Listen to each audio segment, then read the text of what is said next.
yeah, defamation, you know, child pornography is not freedom of speech. Like, there's a lot of things that we have restrictions on freedom of speech in the United States. It's just those are things that you don't think about as being part of speech. But, like, there have been court cases around these things, right? Like, you have, like, the whole fight around pornography being banned in some states is a First Amendment issue. Are videos speech? Pictures aren't speech? Yes, art is speech. Jimcast, I'm sorry, on this one, you literally are just wrong. This is why, like, the Charlie Hebdo pictures of Muhammad, and everyone was talking about how Islam doesn't accept freedom of speech around their religion. Why? Because they went and killed people for drawing pictures of Muhammad. Pictures are speech. Art is speech. That's why, like, art is usually, whenever there's a case around trying to ban something like video games or trying to restrict something like video games, it's a First Amendment it's a First Amendment thing. When we look at the TikTok ban, what is the argument going on in the Supreme Court, which they just upheld? It was a First Amendment case, right? Pictures, videos, art has specifically defined these as not speech. Talking threats, calls to action. No, they're speech. They're just restrictions on speech. Speech isn't the things that I like. Speech is a broad, I'm sorry, on this one, unless you can give me where the Supreme Court has said that these are not, you know, forms of speech, I would, the difference would be like protected versus unprotected speech under the First Amendment, right? Listen, I'm just in the internet, but if you want, listen, so if you type in ! Discord and hit enter, it'll give you a link to my Discord, and then you can link me anything that, because unfortunately, YouTube just does not let me allow people to post links in chat. So if you want to send me something, you can either do it on Twitter or you can join the Discord and send me something there to prove me wrong. But as far as I know, art is considered a form of speech. And some people might try to make the argument that this is pornography of children. Sure, it's pornography of children, but it's, you know, we have freedom of speech in America. No. You're a pedophile. Like, that's not a protected form of speech because there's harm being done to people. Just because it is something that we find abhorrent doesn't mean it's not speech. It's just not protected speech, right? Yeah, go down to your local post office and start screaming and ranting and see if you don't get trespassed out. Yeah, it's the incitement with your speech, but you're using speech to do something. Okay, anyways, we're watching the video, okay? Fact checkers, blah, blah, blah, blah, blah. Through Republicans. Let's be honest. That is what they have become, and Facebook had entered into this situation where these people were effectively making things up to try to tilt the narrative in this country on a lot of different issues. He was right to get out of this, and he is also right to follow the X model of community notes. You're going to get far better fact-checking, far better information by crowdsourcing this the way Elon Musk has done it. It's going to be a lot more fair. It's going to be a lot more fair than it has been because the fact checkers were ridiculous. I don't have any problem actually with the fact. To be honest, I think it's fine to use community notes because frankly, some community notes. Mr. Streamer, look up Dugan About Truth. It literally speaks to what you said about conservatives. It's 1 minute. On YouTube, Dugan About Truth. Which one is this? You said it's 1 minute long. Is it Antony Blinken confronts Alexander Dugin at Nexus conference? Or how about this? Just copy and paste the title of the video that you want me to watch. Giving you 10, 9, 8, 7, 6, 5, 4, 3, 2, 1. No, I know he can't post links, but he can copy and paste the title of the video. Utilize fact-checking resources, and it can be faster in some cases. The thing that I thought was amusing about this announcement was that he was like, you know what, we're going to move what's left of our, trust and safety to Texas, where there are no concerns about bias, which makes no sense because Texas, unless you're from Texas, and then you're like, damn right. Sorry, I wasn't even listening because I was fighting this censor. Because frankly, some community notes utilize fact-checking resources, and it can be faster in some cases. The thing that I thought was amusing about this announcement was that he was like, you know what, we're going to move what's left of our, trust and safety to Texas, where there are no concerns about bias, which makes no sense because Unless Texas, you're like, from Texas. And then you're like, damn right, come to Texas. I should have come to you on this the one last, because you should the know. last state of freedom. Come on down. No offense We to welcome Texas. you. I love me some Texas, but Texas is like any other place in this country. Why not say, hey, we're going to distribute this around the country where we can say it's no one place is going to be the center of our workforce when it comes to arbitrating some of these disputes. Look, I think this issue across platforms, today it is Meta. I have a slightly different take on X. I think that people feel like X is very slanted towards the right since Elon Musk bought it in 2022. I'm not saying it always was, but I think that you can look and you can tell the algorithms and the ways that, when you go to, I don't even follow Elon Musk, I don't think, and I always see his tweets because he owns it, and so that's what he gets to do. And he owns a private company, and that's fine. That's what corporations can do. I think there's a bigger conversation that Congress actually is going to have to handle. And I actually think that there is bipartisan support. I forget the difference. All right, hold on. We'll find this. Sun's tirade. Oh, here it is. No such things. The fact, it's always interpretation. There is no such things as a fact. Wittgenstein has proven that. There is no fact, there's only interpretation. You see because you interpret this or so. Our manner of thinking of any man, of any culture, of any civilization, it deals only with interpretation. You cannot see nothing without interpretation. What you see, it's interpretation. I see you can argue that philosophically, but it is not if practical. somebody flies an It's not practical because there are some things where you can make those sorts of argumentations, like it's your interpretation of the world around like what sense data that you have, blah, blah, blah, blah. I'm a philosophy major, blah, blah, blah, blah. But like for discrete events, you can figure out what is truth. You can see, hey, is there any interpretation of the world in which there were actually Haitians eating dogs and cats in Ohio? And the answer is no. There is no physical proof. There is no paper trail. There is only the statements of some people that walked it back because they had heard it from a friend, and then they posted it on Facebook, and then it blew the up. All right? Like, some things can be verified factually because we live in the real world. You can't just say, oh, well, it's just up for interpretation whether or not the Haitians were eating cats and dogs. There's no proof of it happening. airplane. I don't need to. We are, of course, just days away from the inauguration. Shut up. He owns a private company, and that's fine. That's what corporations can do. I think there's a bigger conversation that Congress actually is going to have to handle. And I actually think that there is bipartisan support. I forget the Democrat, but I know Josh Hawley is one of the folks who has been really interested in putting some regulatory provisions on social media platforms. I don't think Mark Zuckerberg, Elon Musk should be the arbiters of truth either, actually. But who is then? Maybe it is crowdsourced. The American people. Yes, but there also have to be leaders that are arbiters of truth as well. And so there has to be we don't want our politicians, we don't want our elected officials to be lying to the American people for political gain. I think if we can come back to some of those norms. But right now, I do think social media is out of control. And it is with AI, the bots are on both sides. Interference is coming from both sides. And I just think that we need to do some leveling of the playing ground. Or we do tread into this place where, because most of Americans are getting our news, facts and opinions are going to become one and the same, and that is not a good thing for our country. And Scott, look, you were very effective for Donald Trump in the months you were on. But I'll give you this. You aren't peddling conspiracy theories, right? You can make your point without engaging in or you're not demeaning people because of their race or their gender or being violent. And Tony, you don't do that in Congress. And what we need is more people within the bounds of public discourse and not have these things turn into just misinformation zones and zones of hate. I don't disagree with you about the danger of outright misinformation. Then why are you on Trump's side, you subhuman freak? I don't disagree that when people lie, that bad things can happen. Why are you working for the guy? Why are you working for the guy or running cover for the guy who lies constantly?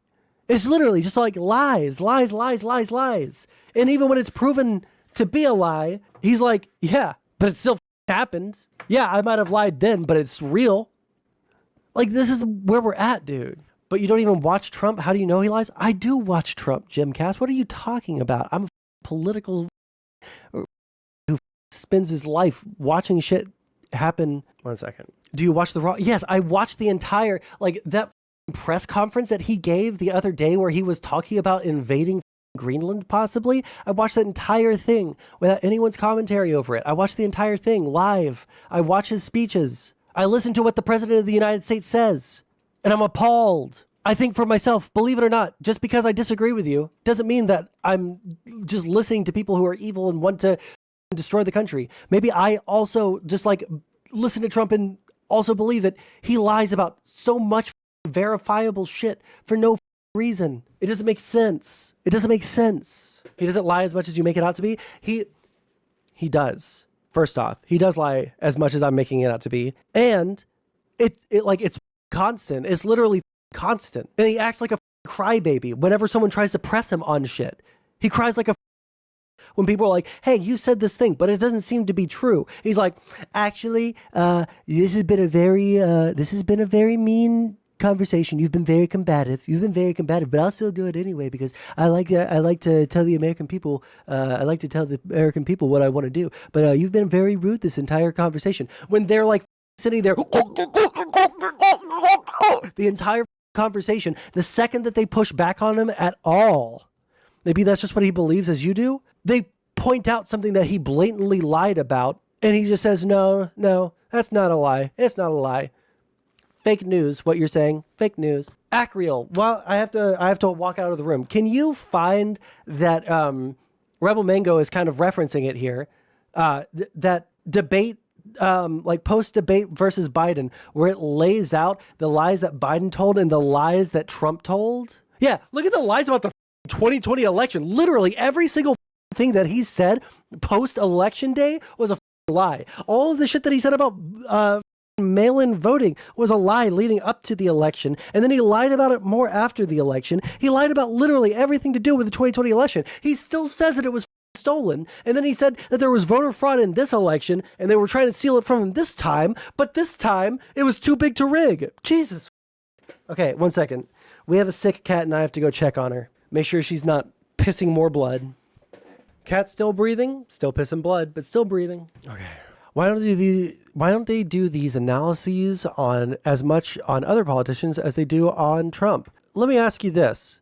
If they did, and they showed through the same exact model that they used to analyze Trump's tweets and everything like that, that they lie significantly less and about significantly like less important shit, would you accept their findings? Because my experience with people that are Trump supporters is no. It doesn't matter what proof we bring to them. That's the thing that's so absurd to me. And that's why I'm so angry. All right. That's why I'm so angry at my country. All right. Is that it doesn't matter what evidence that I show. I've had debates. And I mean, like, if you want to come on stream right now, like you can jump into a voice call with me. I'm not so triggered that I'm going to start screaming or anything. But like, it doesn't matter what evidence I show or like proof that I post or, argumentation logically that we go down. It doesn't matter. There's just like this axiomatic belief that Donald Trump is good.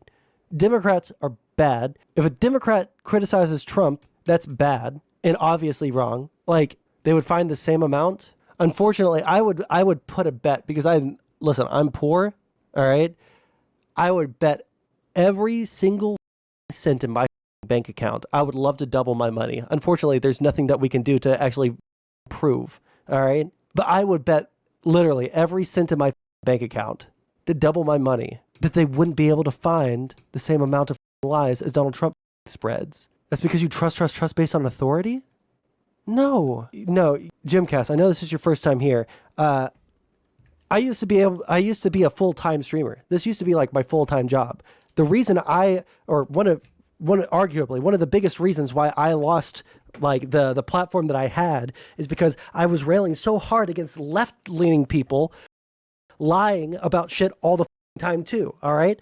I've called out both sides for lying. You don't know who you're talking to on this one. All right. I will call out left-leaning people for lying. All the institutions are leftist. Why are all the even when Donald Trump is in power, even when he was in power from 2016 to 2020, all the institutions were against him. He had the control. All of the people involved were people that he put in, but we can find a million excuses. There's a million excuses for all of his things. There's no accountability, dude. Like me, like one of my most conservative opinions is like, if you up, you need to take accountability. If you're poor and you don't have enough money to make your rent, then sorry, you don't get to just like cry and ask for handouts. You guess what? You got to go find a better job. All right. If you up and you do something in your relationship and they break up with you, you don't get to cry about how mean women are and their standards are too high. Oh, guess what? You up and you lost your relationship. Bad on you. You have to take accountability for that. It's something that you did, like that's the problem. Like I want people to like be held accountable, but like there's no accountability for Trump on literally anything. It's either a joke, not that big a deal, or just like people are lying about him lying. No, wait, what do you mean? Where did you get the information? From a plethora of sources? I don't know. Who lied more during their first 100 days? Is Forbes? Oh no, did I just kill my game? Oh no. I thought that this controller was like a little bit wobbly on that connection. Me. Let me see if I can use another controller. That's so irritating. I need to relax. I'm not that bent out of shape about it. I just have to like recatch like 3 Pokemon. It's a little irritating. Not a big deal. I'm stupid as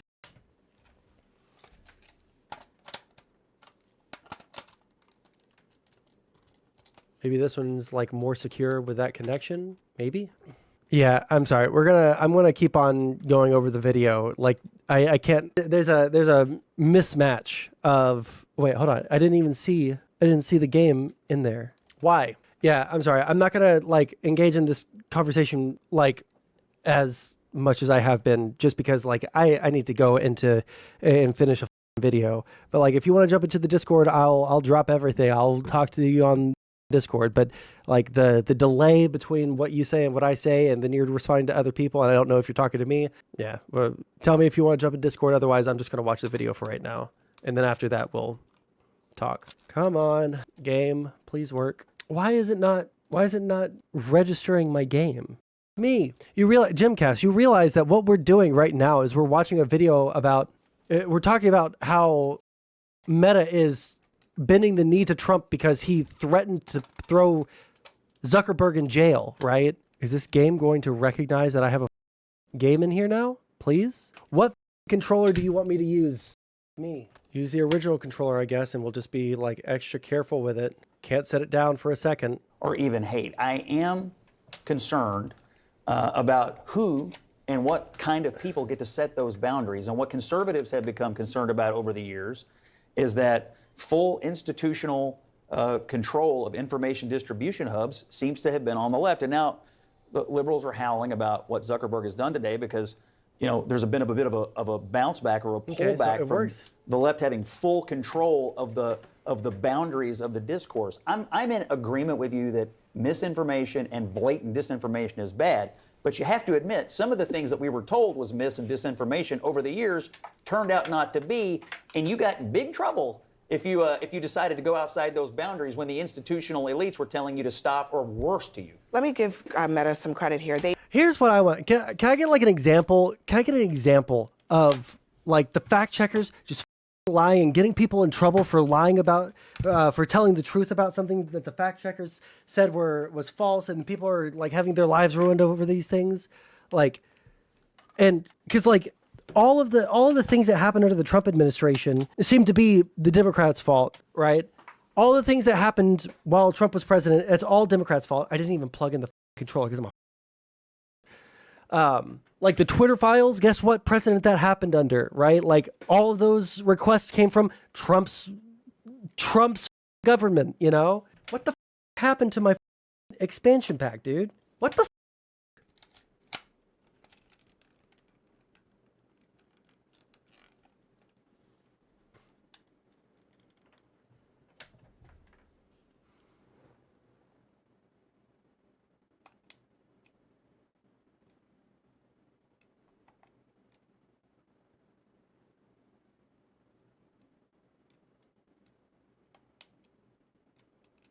Please save at a Pokemon Center? Why? Can I not play the game unless I save at a Pokemon Center? Do I have to pinch this in all the way in order for it to work? Are you serious? Am I about to hold up? See, now what I'm triggered at is the controller. I'm about to tape this all the way up. Is this what I need to do?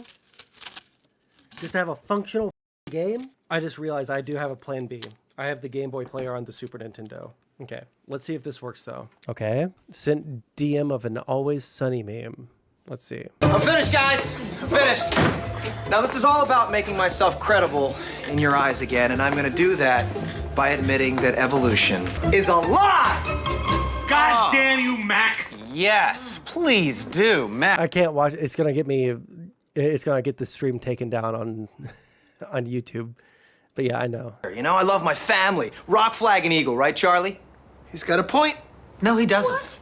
See, Charlie? These liberals are trying to assassinate my character. And I can't change their mind. I won't change my mind, because I don't have to. Because I'm an American. I won't change my mind on anything, regardless of the facts that are set out before me.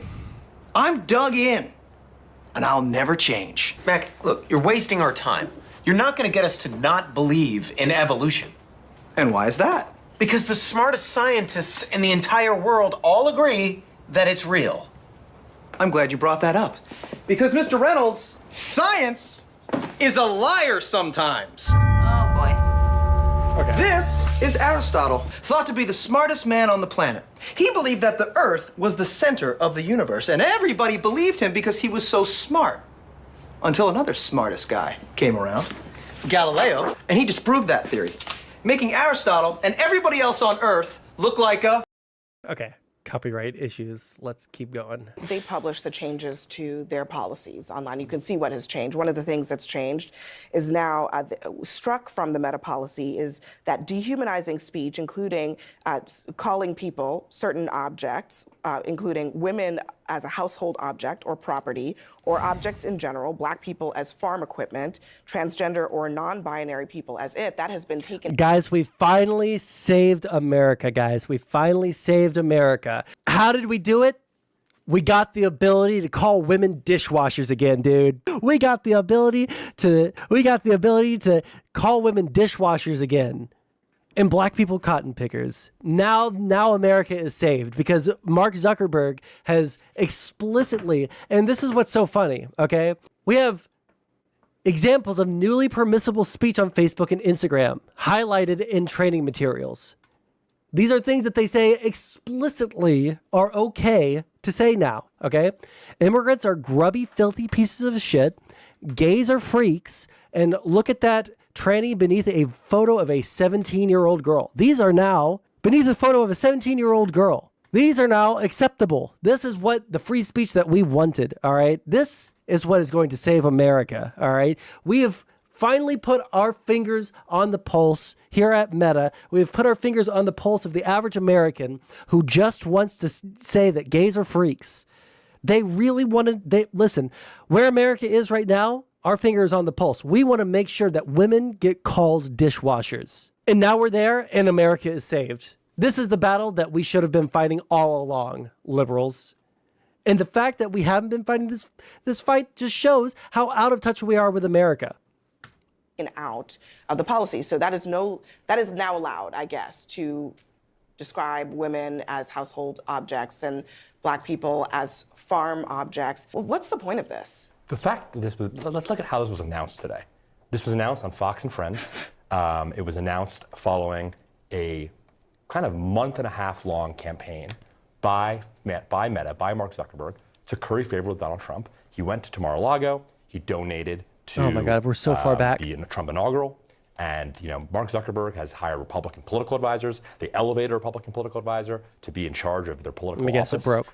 Put a Trump confidant on his board. Correct. Just the other day, Dana White. So the fact is, this policy is aimed at one person. It is aimed at the President of the United States, who's coming in. And look, this Facebook and Meta and Mark Zuckerberg are probably being more overt than any other company right now in trying to curry favor with the next president. But the policy platform that they're pushing and all the policies you laid out, Abby, are primarily, is it really a considered change because they believe X, Y, or Z? Or is this just kind of much more tactical? Much more of a strategic move that they want to have, not be broken up. Hit us up with the head with a 2x4 about. It is not subtle. It's not PC. You said it's aimed at one person, but isn't it aimed at half the country? I mean, they're a business. They have a market. They have to. But the aim is to try to get as many people. Any company's trying to get people to use their product, and I'm just telling you, on the right, some of these technology products have. I think they're lost not. favor. All right, we'll watch one more thing while I set up the Super Nintendo really quick. Let's watch this one. 4 years ago today, Mark Zuckerberg announced Facebook and Instagram would indefinitely block then-President Trump's accounts in the wake of the January 6 attacks. The CEO wrote on his own Facebook page, quote, "We believe the risks of allowing the president to continue to use our service during this period are simply too great." So that was exactly 4 years ago. Last year, the accounts were reinstated. Today, Zuckerberg announced the rebranded Meta, which includes Facebook and Instagram, will now end its fact-checking program. User-generated community notes, which now police misinformation, much as they do on X, formerly known as Twitter. So today, in response to a question from CNN's Steve Contorno, Trump said this about the announcement. Well, I watched their news conference, and I thought it was a very good news conference. I think they've come a long way. Meta, Facebook. I think they've come a long way. I watched it. The man was very impressive. Do you think he's directly responding to the threats that you have made to him in the past? Probably. Yeah, probably. What were those threats, by the way? I want to know if Jimcast, all right, Jimcast, do you know what threats Trump made to Zuckerberg? And also, can someone find the Truth Social post that he made? That he's saying that, yeah, my threats towards this individual did change his entire, stance on freedom of speech? God, I can't see shit down here. I'll keep it playing for a second. One sec. Still setting up the Super Nintendo. Donny O'Sullivan has more on the new policy. I've seen some of the stories that you're talking about around this election. Mark Zuckerberg just days after the 2016 election. The idea that fake news on Facebook, of which it's a very small amount of the content, influence the election in any way, I think, is a pretty crazy idea. But 12 months later, as the full scope of the role of misinformation and Russian trolls became more clear, Zuckerberg apologized, saying his comments were dismissive and that he regretted them. What's clear is that in 2016, we were not as on top of a number of issues as we should have, whether it was Russian interference or fake news. By the time the 2018 midterms came around, Facebook was showing off its so-called election war room. It's really the culmination of 2 years of massive investments that we've made. The company also launched a global fact-checking program. No one tells us that they want to see misinformation. Right? That's why we work with independent fact checkers to stop hoaxes that are going viral from spreading. The fact checkers, I don't trust them. But soon many conservatives, and Trump supporters specifically, took issue with fact-check labels appearing over their Facebook posts. Anything I put on there about our president is generally only on for a few minutes, and then all of a sudden they're fact-checking me saying this, that, and the other thing, which I know is not true. Their fact checkers wrong. But Zuckerberg made one group exempt from being fact-checked on his platforms: politicians. So you won't take down lies, or you will take down lies? I think it's just a pretty simple yes or no. Congresswoman, I'm not talking about spin. I'm talking about actual yes, in most cases, in a democracy, I believe that people should be able to see for themselves what politicians that they may or may not vote for so are you saying, won't take judge them their down. Character for themselves. In 2024, as candidate Trump gained in the polls, he had this to say about Zuckerberg in a book published 2 months before the election. If he does anything illegal this time, he will spend the rest of his life in prison. After Trump won the election, Zuckerberg met with him at Mar-a-Lago in late November. Then on Tuesday morning, hey everyone, Zuckerberg announced he was shutting down Meta's fact-checking program in the US. After Trump first got elected in 2016, the legacy media wrote non-stop about how misinformation was a threat to democracy. We tried in good faith to address those concerns without becoming the arbiters of truth. But the fact-checkers have just been too politically biased and have destroyed more trust than they've created, especially in the US.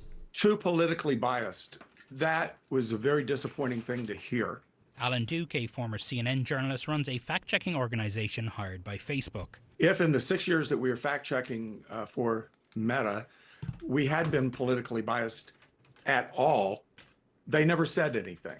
We never heard one example of where that had happened. Were you surprised by Mark Zuckerberg's decision to shut down the fact-checking program? I was and I wasn't.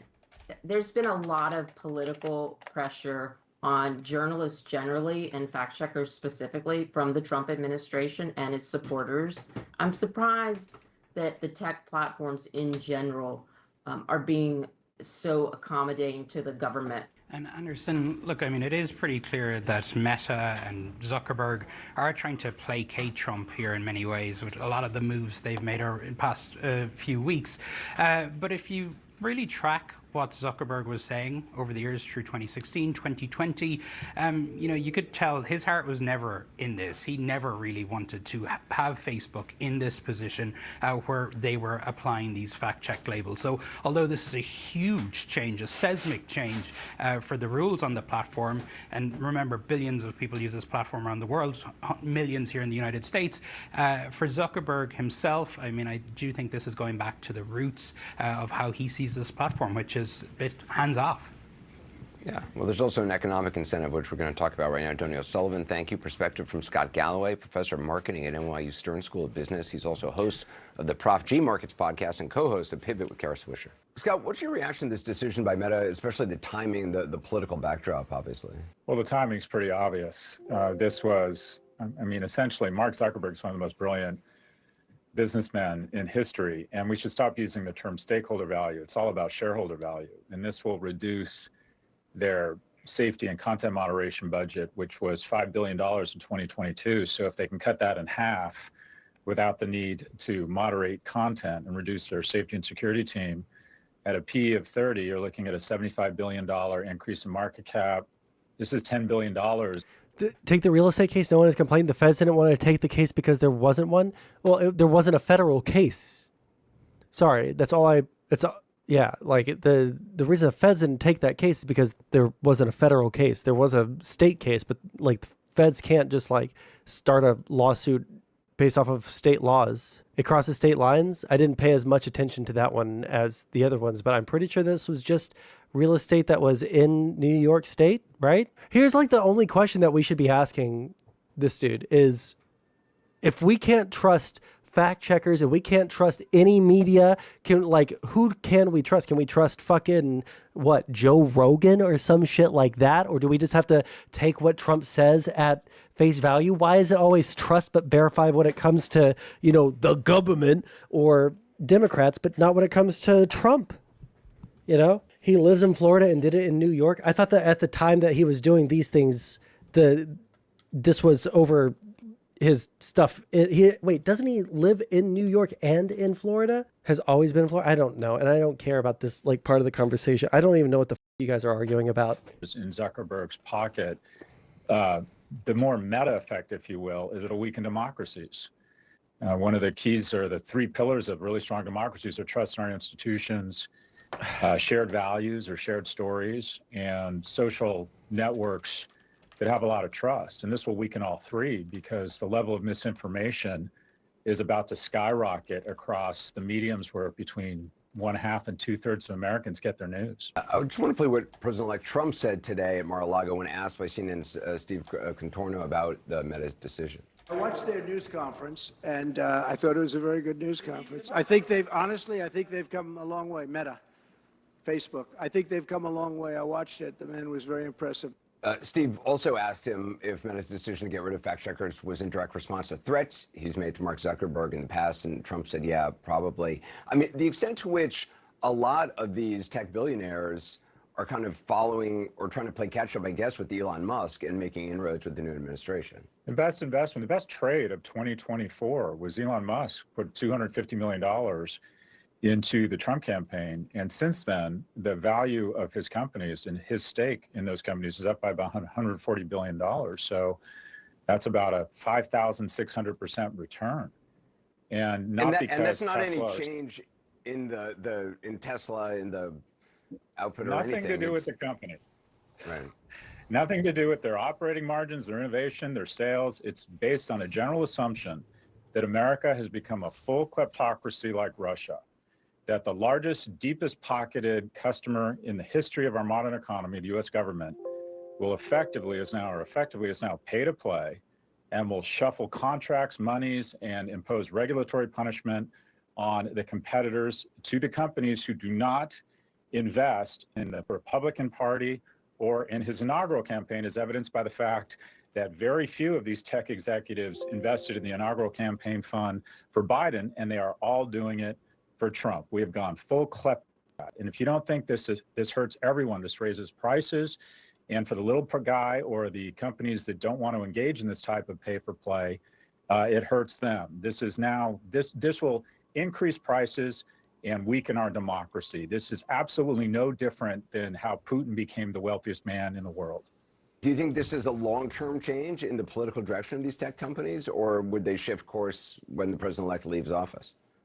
Yeah, absolutely. I mean, there's two things going on here. This is good for shareholder value for Meta to not have to live up to the standards of traditional media companies. News Corp decided to circulate misinformation around Dominion voting machines, despite the fact they knew that was false information. They were sued because it resulted in economic harm against Dominion, and they were punished to the tune of about $750 million. What happened at News Corp on Fox was a dumpster fire compared to the nuclear mushroom cloud of what took place on Meta, yet Meta is immune. So what you have is these companies that are circulating, or kind of a misinformation lollapalooza, quite frankly, are just running away with it in terms of profitability, in terms of shareholder value. So they're totally driven by shareholder value. They're doing their job. We're not doing our job in terms of electing representatives who have the backbone to stand up to attempts to weaponize the government and still believe in a democratic America where there's competition, where misinformation, where a lack of truth, a lack of trust in our institutions remain pillars of our society. That seems to be eroding, but they will go where the puck goes, and that is whatever increases the value of their shares. Scott Galloway, I appreciate your time. Thank you. Sorry, I'm trying to figure out why this game is like, it doesn't look like it's happening on the capture, but for some reason, my screen is vibrating. And I cannot figure out why. I'm just losing my mind. Capture, troubleshooting. Is there nothing that says anything about it vibrating? Jesus Christ. How is chat doing, by the way? Sorry, I'm autistically focusing on this right here, but I shouldn't be. How's chat feeling right now? No more video games for you, back to work. Let me look at this real quick. Let me see if I can find something here. Elgato, game capture, HD, Super Nintendo, screen vibrating. I fixed the issue with the screen shaking. How do you do that? Oh, I have to buy something. That's gay. Just watch on OBS. Well, there's a 3-second delay. Like when I press B, 1, 2, 3, 4, 5, right? I press B. In 3, 2, 1, and now it's gone, and now it shows, right? Okay, we'll just keep on going. It doesn't matter. I'll deal with it. All right, we're done with those. We're done with this. Let's talk about Canada. And allies and adversaries alike are feeling the weight of Trump's aggressive global pressure campaign. Trump has repeatedly vowed to impose 25% tariffs on Canada, a U.S. ally and neighbor, on his first day in office, claiming he would use, quote, economic force even to annex Canada, doubling down on his vow to make it the 51st state. I can tell you that's not going to happen. Following Prime Minister Trudeau's resignation, our neighbor to the north faces a critical political transition of its own, with the Liberal Party leadership vote to come on March 9th, and with that uncertainty about the country's economic path forward in the face of those Trump tariff threats. Canada's Foreign Minister, Mélanie Joly, is in Washington now to meet with key policymakers, and she joins me now. Thanks so much, Foreign Minister, for taking the time. It's a pleasure to see you again and to be here with you.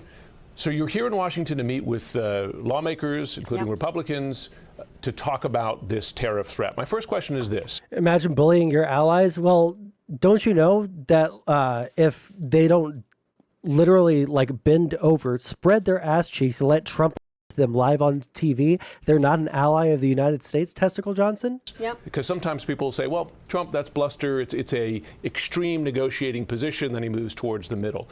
Do you believe these threats are legitimate? Well, I think they're not legitimate, but I think we have to take them seriously. Canada's the best friend to the United States. We're the biggest trading partner. We're a really good ally, and we want to engage. We want this to be a win-win. And we know that the Trump administration wants to make sure that America, Canada, and the US together are this energy superpower, and we can be that together. But at the same time, we need to make sure that things are straight, that we know exactly what to expect. President Trump, in his tweet back in December, said that he had concern about the northern border. And you know what? We've taken seriously what he said, and we think it's a win-win. We think we need to secure a border. Americans, and you guys have a fentanyl crisis, we do too, and we need to save lives together. So we came up with this really strong border plan, Jim. $1 billion worth of support, and it means more boots on the ground. It means also more drones, Black Hawk helicopter, technology, cameras. We need to make sure ultimately that the border is secure. Okay. And we've done that. Tom Homan, the new border czar, even said publicly in different interviews that he thought that that was a good border plan. And so based on that, we believe that there should not be any tariffs. Okay, so potential progress on the border issue. On the tariff issue, I noted Prime Minister Trudeau's Really quick, I want to just like focus on this specifically. 1 second. Canada's Foreign Minister Melanie Joly is in Washington now to meet with key policymakers. I want to make sure I'm and she hearing joins it right. me now. Thanks so much. Thank you. It's a pleasure to see you again and to be here with you. So you're here in Washington to meet with lawmakers, including Republicans, to talk about this tariff threat. My first question is this, because sometimes people say, well, Trump, that's bluster. It's a extreme negotiating position, then he moves towards the middle. Do you believe these threats are legitimate? Well, I think they're not legitimate, but I think we have to take them seriously. Canada's the best friend to the United States. We're the biggest trading partner. We're a really good ally, and we want to engage. We want this to be a win-win. And we know that the Trump administration wants to make sure that America, Canada, and the US together are this energy superpower, and we can be that together. But at the same time, we need to make sure that things are straight, that we know exactly what to expect. President Trump, in his tweet back in December, said that he had concern about the northern border. And you know what? We've taken seriously what he said, and we think it's a win-win. We think we need to secure a border. Americans, you guys have a fentanyl. Can someone tell me, like, what is the illegal border crossings by your northern border? Like, how much of a problem is this? So we're seeing like 100,000 people per month, 200,000 people per month, some shit like that from the Southwest. What about the northern? 15,000 encounters at the northern border. And how many people make it through? Is there any way for me to see through this? I don't know what any of these. Oh, can I just see all? It's increased a lot, but it's negligible. How many people are crossing? I just don't understand why this is a issue at all. I have never heard of illegal border crossings at the northern border being a problem whatsoever. Literally ever. I've never heard anybody say this until Trump did. Crisis, we do too, and we need to save lives together. So we came up with this really strong border plan, Jim. $1 billion worth of support, and it means more boots on the ground. It means also more drones, Black Hawk helicopters, technology, cameras. We need to make sure ultimately that the border is secure. Okay. And we've done that. Tom Homan, the new border czar, even said publicly in different interviews that he thought that that was a good border plan. And so based on that, we believe that there should not be any tariffs. Okay, so potential progress on the border issue. On the tariff issue, I noted Prime Minister Trudeau's comments yesterday regarding the threat of retaliation. And he said, he says they will respond purposefully, forcefully, and resolutely. Canada would. Yep. What kind of retaliation are we talking about? Well, first we don't want tariffs. We don't want any trade war. We're seeking peace. We're pleading for peace because I think that we need to be stronger together to deal with the threat coming from other adversaries. We're going our own way, baby. We need to, get on the Trump train or get the out. America wants to go toe-to-toe with China, we can be a very strong ally. So let's not we can be a very strong ally. I'm sorry. You're a woman and you shouldn't even be part of these negotiations, first off. Second off, if you guys want to be on the correct side here and you guys want protection from China on your own, you guys can fight them on your own because we're not going to come to your help unless you can help us keep all the browns out of our country. I swear to God, if I see one goddamn taco-eating Mexican come over the northern border, we're going to shoot 15 nukes as an opening salvo. All right, you guys, you're going to threaten us with taking away our oil from you guys? That's our oil. All right, there's going to be at least one nuke per day that you guys don't send us the oil. Do you think that we're playing? We have Trump in office. Anything can happen. Distract ourselves by, ultimately fighting Canada's ourselves. a Pacific nation as well, of course. We are a Pacific nation. We're part of NATO. Anyways, we have so many things in common. We're the best neighbor you can ever have. Now, at the same time, if Trump is going ahead with tariffs, he's starting a trade war. And of course we will retaliate. And you know what will happen for all those watching us right now? This will be a Trump tariff tax on Americans, because this will have an impact on jobs in many, many states. 35 states have Canada as the main export market. And at the same time, we know that we can do a lot to make sure that ultimately at the grocery store, at the pump, when it comes to heating costs, we can try obviously it's a joke. to make sure that things are not as costly. But if we have 25% tariffs against us, of course we will retaliate, and of course that will translate into a tax on Americans. Can you describe in any greater detail exactly how Canada would retaliate? Listen, we still want to make sure that we get to a deal without any tariffs. We think we can get there. We have the USMCA, which was, according to President Trump himself, the best deal ever signed by the American administration. We believe it was a win. Yeah, but now I know that we agreed to that together, and it was Donald Trump that said that, okay? But here's the thing.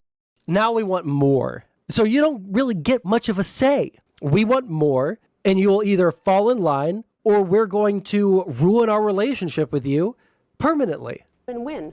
We believe that we're able to create jobs. And never mind, I'm not going to say that. Together. And we know that we have to continue to fight inflation. At the same time, we will continue to make sure that we fight back if there's a threat, and everything is on the table. Incoming President Trump will often talk about the trade deficit that the U.S. has with Canada. A big portion of that is the U.S. buys a lot of oil from Canada, and you will hear from Canadian officials that they say Canada actually sells oil to the U.S. at a discount. We heard that from former Prime Minister Stephen Harper recently. Can you explain how exactly? Well, because we know that a lot of the refineries in Texas depend on Canadian oil. If it's not Canadian oil, it's Venezuela. So if it's not Canadian potash, it is actually from Russia. If it's not our uranium for our nuclear, for your nuclear, centers and that are providing home heating, it's Russia. So we can make sure that ultimately we do more together. That's why I was referring to an energy powerhouse. But if there is indeed a $40 billion more of a trade surplus, it's because Americans are buying much more of our energy. And indeed, we're selling at a discount. If you get rid of energy, if you look at only goods, actually the Americans, so the US has a trade surplus of $50 billion with Canada. So I really think that when we don't want a trade war, it's a lose-lose situation. Jobs would be lost in America. It would be costing more, like I was saying, at the pump to Americans.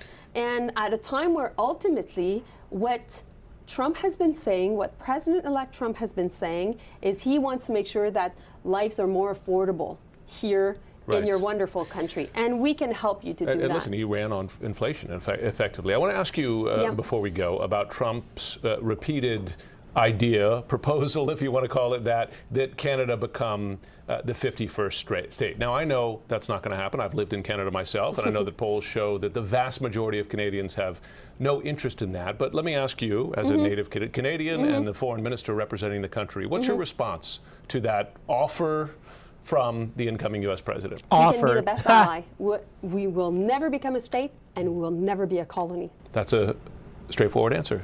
Indeed. Prime Minister Joly, Foreign Minister Joly. I do want to ask you before we go, because you were for a time considered a possibility to take over the leadership of the Liberal Party, which would have put you on the path to being Prime Minister. You took your name out of the running. Can you tell us why? Well, I think that right now Canadians are facing an existential threat. When it comes to tariffs from President-elect Trump. I had to ask myself two questions. The first one, can I be the first woman leading the Liberal Party of Canada and therefore become Prime Minister?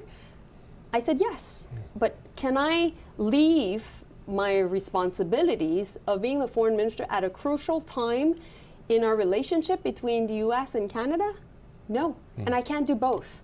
So I decided to choose my country first, and that's exactly why I'm in Washington, and I'm talking to you, and I'm talking to Americans watching us. Well, I imagine you'll be quite busy.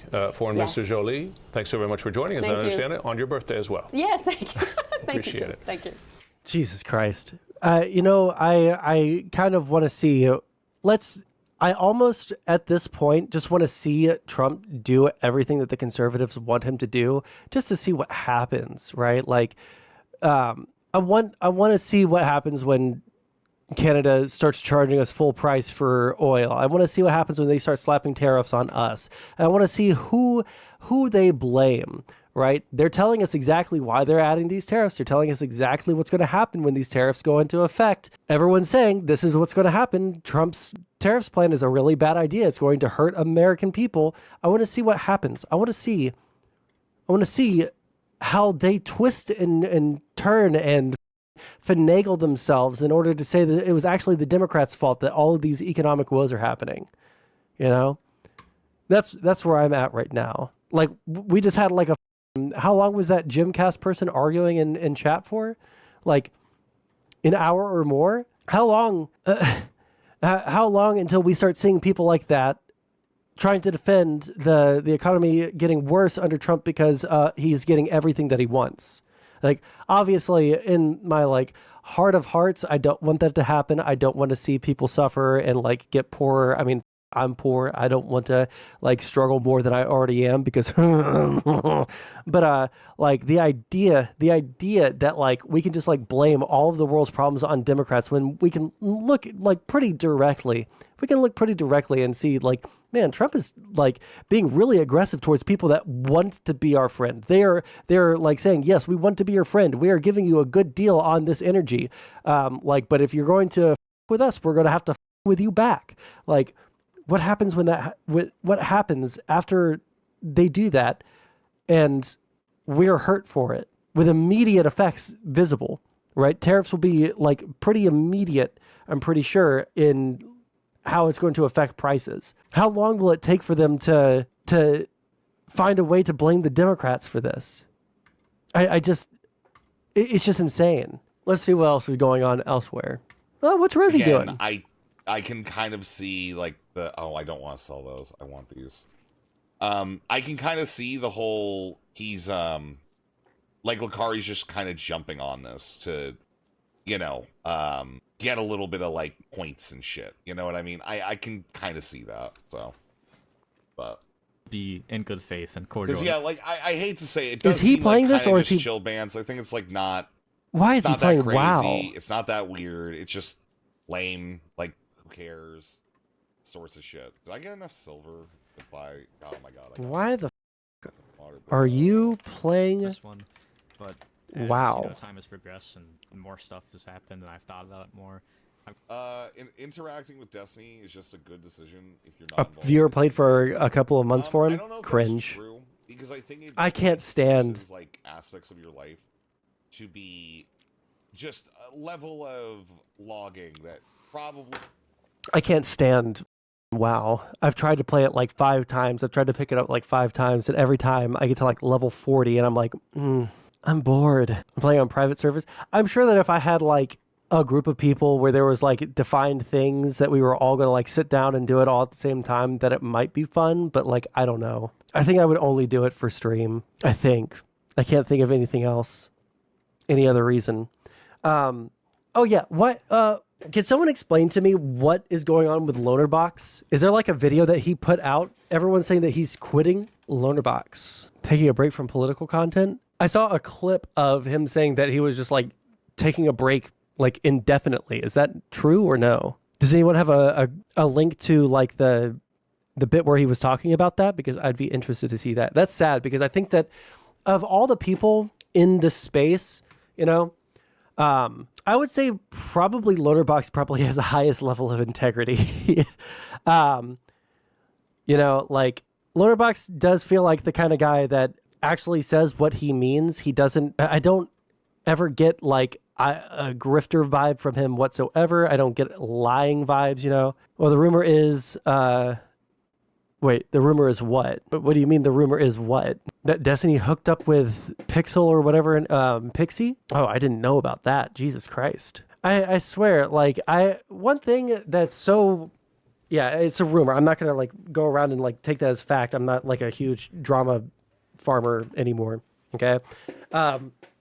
The drama stuff, I don't know, maybe I'm just getting older, or maybe it's the depression of living in a completely different state where I don't know anyone and this is my only social outlet, which would make me feel like I would lean harder into the drama stuff because it's like my only social outlet. But yeah, I don't care about it anymore. It's so cringe.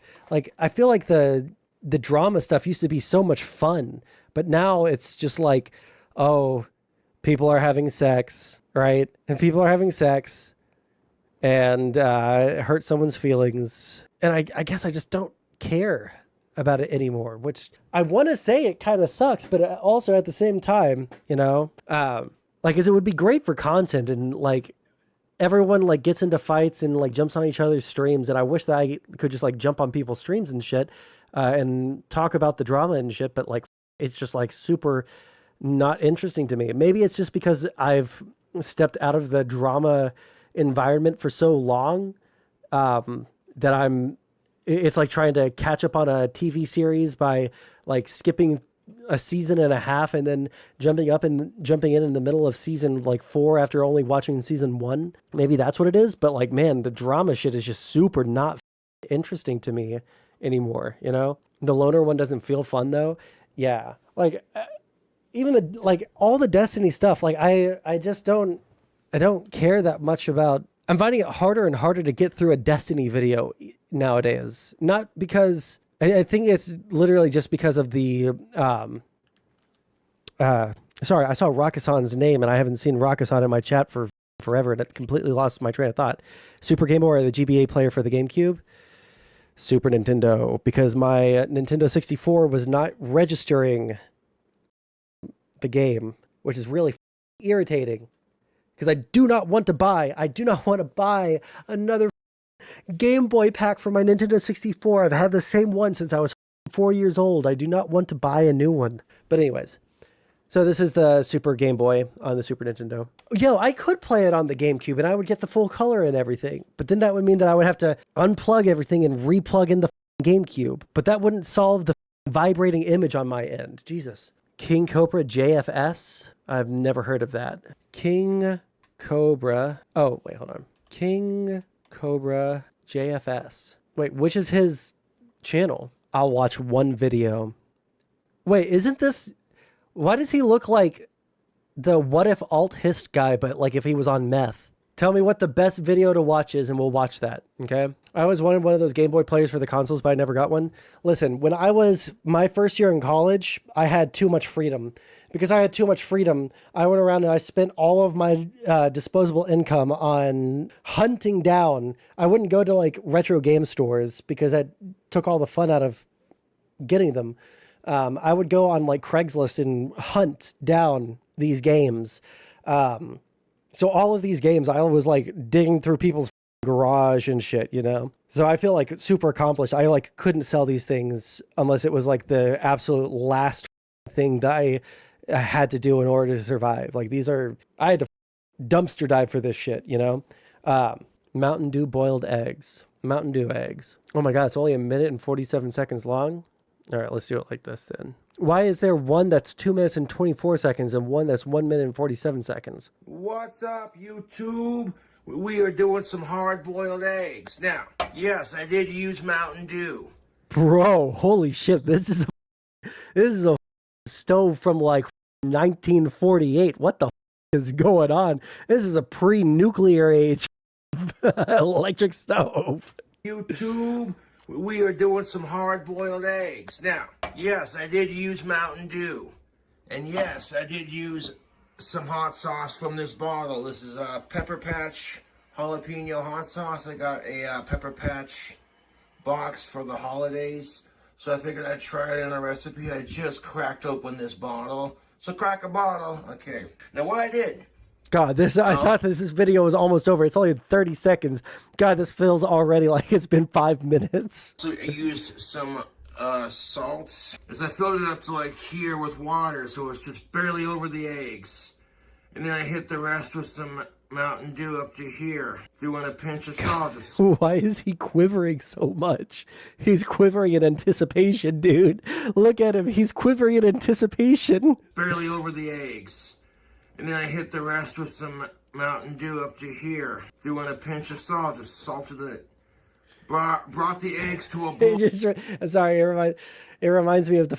1 second. What's the name of the movie? Blazing Saddles. It just like his shaky ass hand. Well, if you're the kid, then show me something.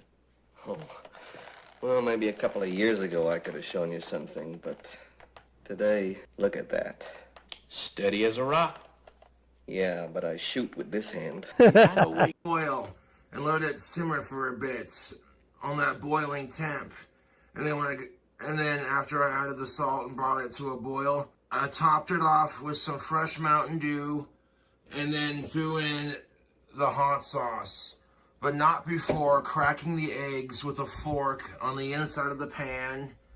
Once they're hard Wait, he did what? And then threw in the hot sauce, but not before cracking the eggs with a fork on the inside of the pan. Once they're hard boiled, crack it with a fork or a spoon, and then hit it with some more Mountain Dew.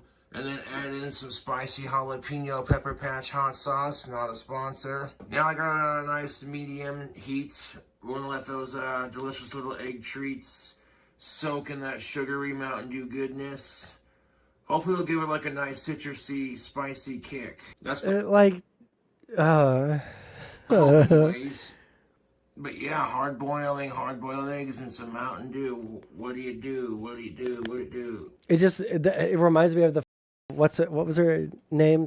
Kay's cooking fried rice. Hi people, and I'm back cooking, and today I'm going to be doing special fried rice. I put some oil in. It says 2 tablespoons, but as you know I've got dessert spoons, so I'll put 3 in just to compensate yeah, for we'll it. watch it in a sec. And now I'm going to chop some garlic up because it is this one. Guy, and the way she chops shit is so dangerous. Take them to my friend and get them all sharp, and it's going to be such a big roar of thunder when I put this in here because the pan is so hot. She has merch. The thing right here just says, the only description of this video says no merchandise. It is on, isn't it?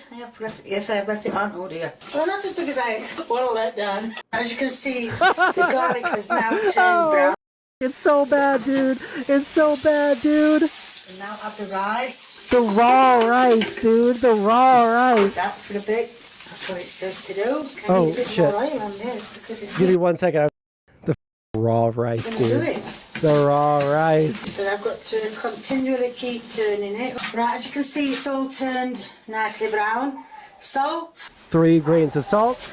Pepper. It says keep stirring it all the time, but what I'm going to do And is then like her champion, her champion, king, son, $59 soup. Okay, we'll watch that one next. And then we're done with cooking video. I do not need to vomit today.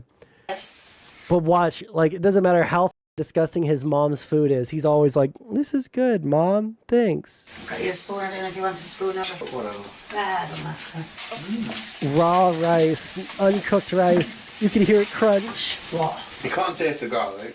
Oh, man. Oh, Jesus Christ, dude. Oh, well, you can't taste the garlic. So polite. Okay, we'll go back to the... What's up, YouTube? We are doing... Where's the results? Oh, does this have the results in the second half or some shit? God, this shit's boiled down hard, dude. He has cooked those eggs for like 3 years.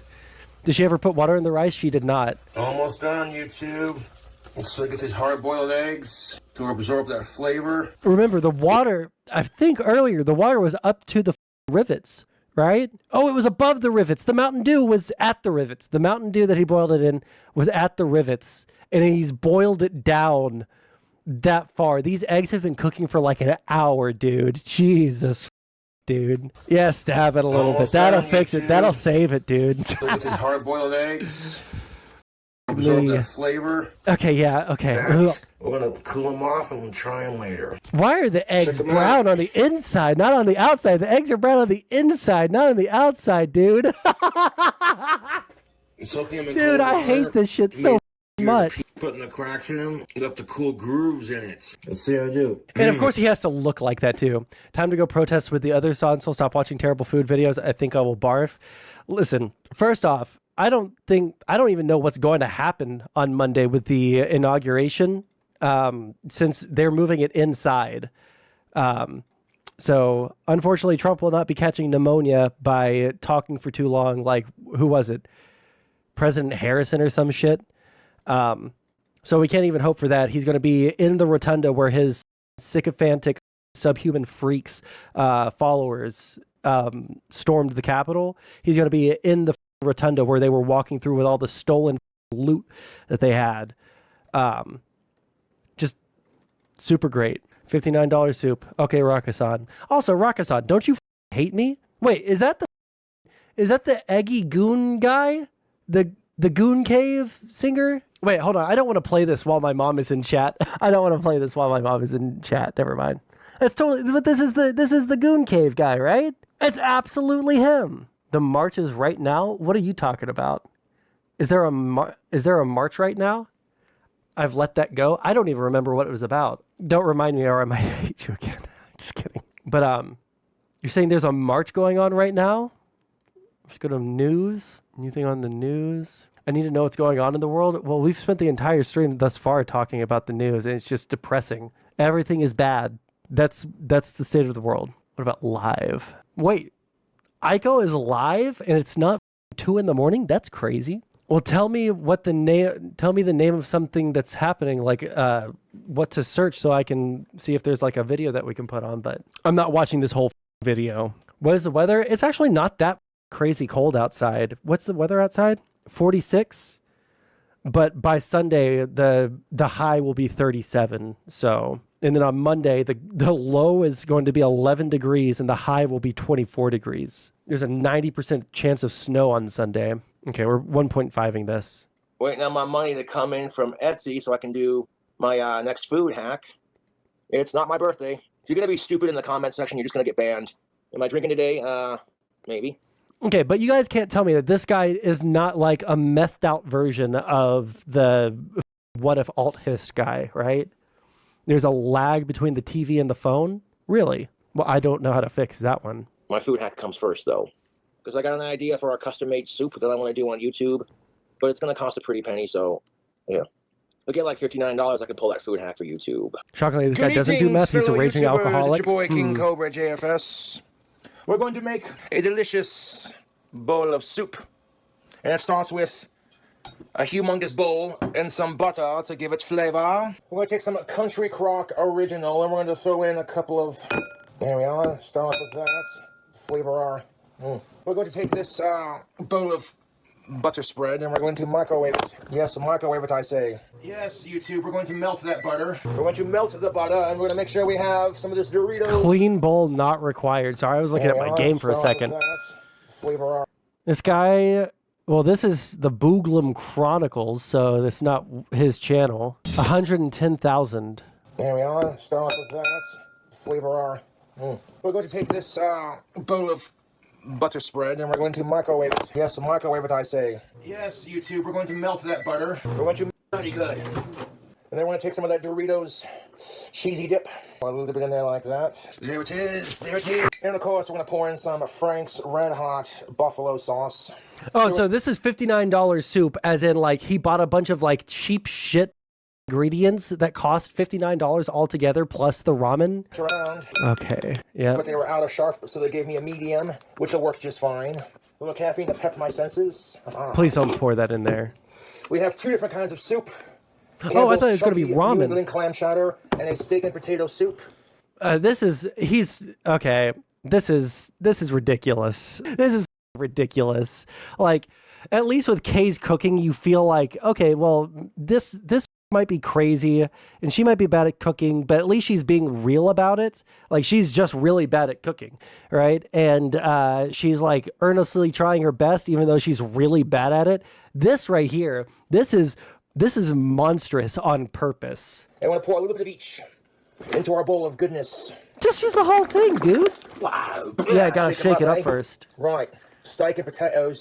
They have the pulp tab on them, so we don't need the can opener. Throw in a little bit of that steak and potato action. Now we got steak and potato flavor in there. We're gonna add, see that? To the sauce, we're gonna add some New England clam chowder. Another thing about soup is you don't gotta microwave. This looks like a combination. My mom is in chat. She remembers this story. I tried to fake being sick from school one day, and nobody believed me that I was sick. And I was so mad that nobody believed in my fake sickness that I made fake throw up and I threw it on the floor in the hallway just to prove them wrong. Like, yeah, I am sick.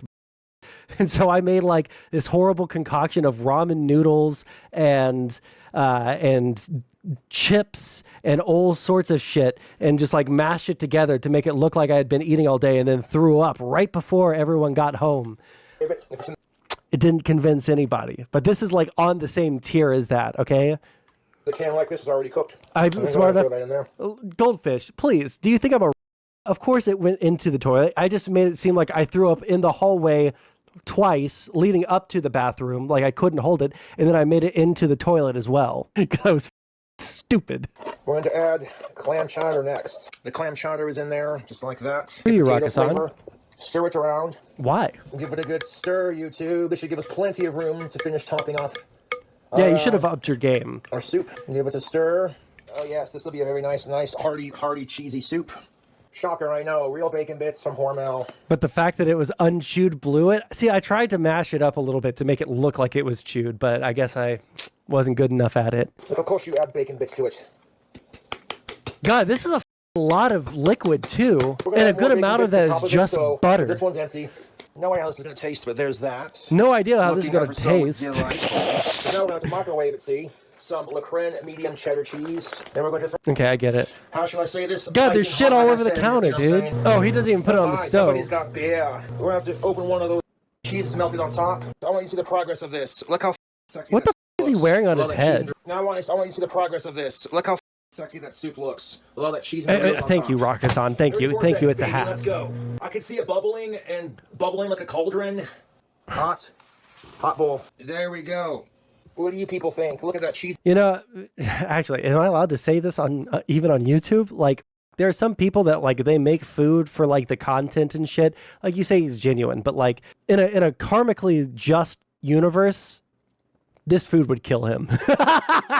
If the universe was karmically just, like had karmic justice, like that was actually real justice, this food would kill him.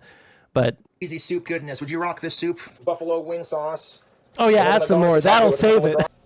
It's so good, dude. It's so good. YouTube, just a capful. Is looking good, but it needs a garnish.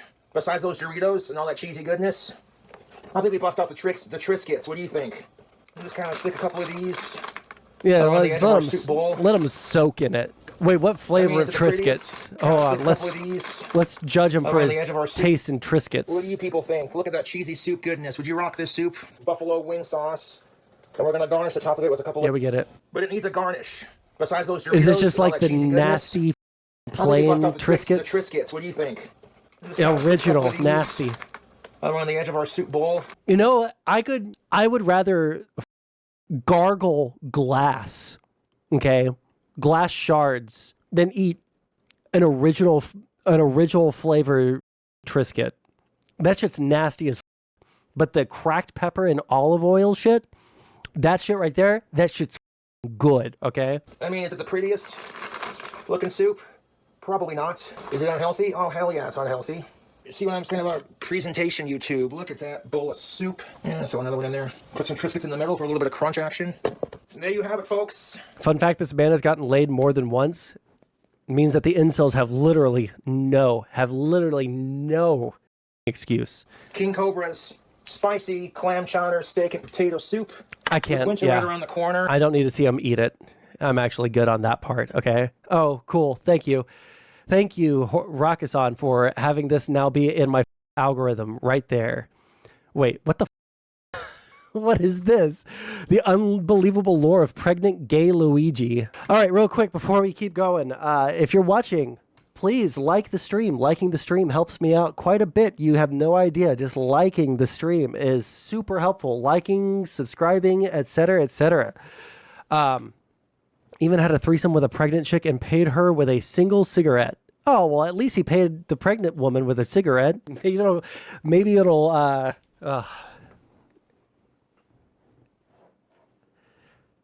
You know, I start saying things that I think are really funny, but I just feel like will always come back to haunt me in some aspect of my life later on, especially since my mom is watching right now. I can't bring myself to say the funny things. How's it going, Corey Pelsman? Okay, what else are we got to go over today? Give me something, what's something that we should go over next, guys? DC protest? But I feel like if I just search DC protest, I'm not going to get anything. Well, goddamn, I'm wrong. We thought about like and subscribe almost at the same time. I will leave. No, you don't have to leave. I'm not like mad about it. It's just funny. Uh-oh, is my internet crashing or am I still connected? Is it them? Is it me? Is it them? Refresh? Oh, I guess their stream is up. Hello, I'm streaming on Box. Can I ask you what brings you out here today? Oh, okay. Just wherever you are. Okay, I'm from Florida. My friend Canyon's also from Florida, and we're here. God, what a horrible weekend to come to DC for like any other reason than for a protest, dude. All right, Mom. Love you. Because I'm fighting for my rights. For my right, for everyone's right. For all of the women that fought before us, that's what we're here for. That's why we're here, yeah. Everyone who couldn't have a say in anything before. Okay, cool. You know, I could go out there right now, but like it's kind of gross outside. Be an activist. Marching in this is not an activist thing. And it like, I'll do something that like actually matters, but like going out there and marching with people, it doesn't fucking matter, unfortunately. How are Sushi and Waffles? Sushi right now is in, we're going back and forth at the vet with her, but Waffles is fine. You're just setting your shit down on the ground, bro? Your freedom or comfort? Well, this is like, I'm not going to be fighting for my freedom by marching with people over this. Like, at the end of the day, like protests are important and stuff like that. And maybe it's just me being lazy and not wanting to leave the house or something like that. But like, I feel like me leaving and going to DC would cause undue stress on my girlfriend because people are crazy and will, oh, did I accidentally I'm so stupid. Clicked off of it. So that's not even live anymore. Can we do filter for live? Because that might not even be happening. Right only. Right ear only. Just storm the Capitol? Yeah.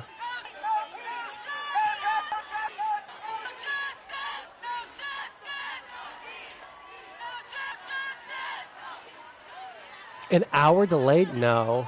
Hour delay is way too much. And it's not that I think that people are going to hunt me down. I think that'd be fine to go out there. It's just a protest. Wait, are these protesters and counter-protesters? Rob Noah is an annoying fuckwad. Oh, man. Color me shocked. What did he do this time? Okay, we'll keep this open right here for a second. I do think it would be good for your clout to go. Tron, I'm going to message you something.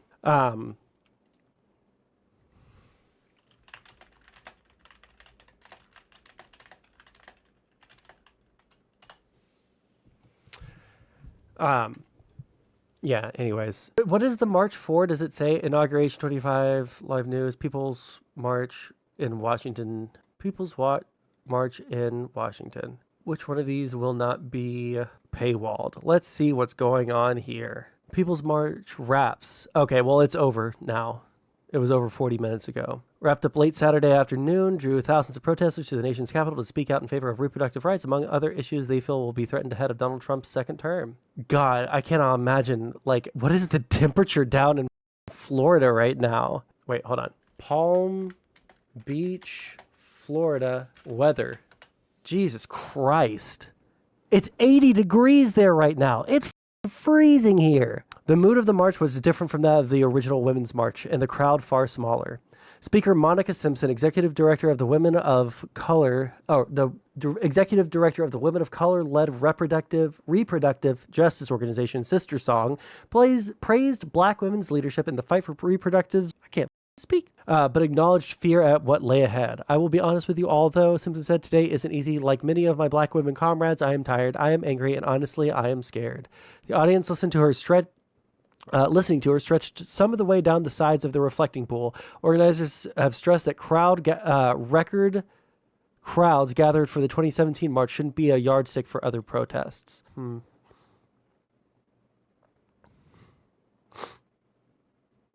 It would be, it might be good stream content, but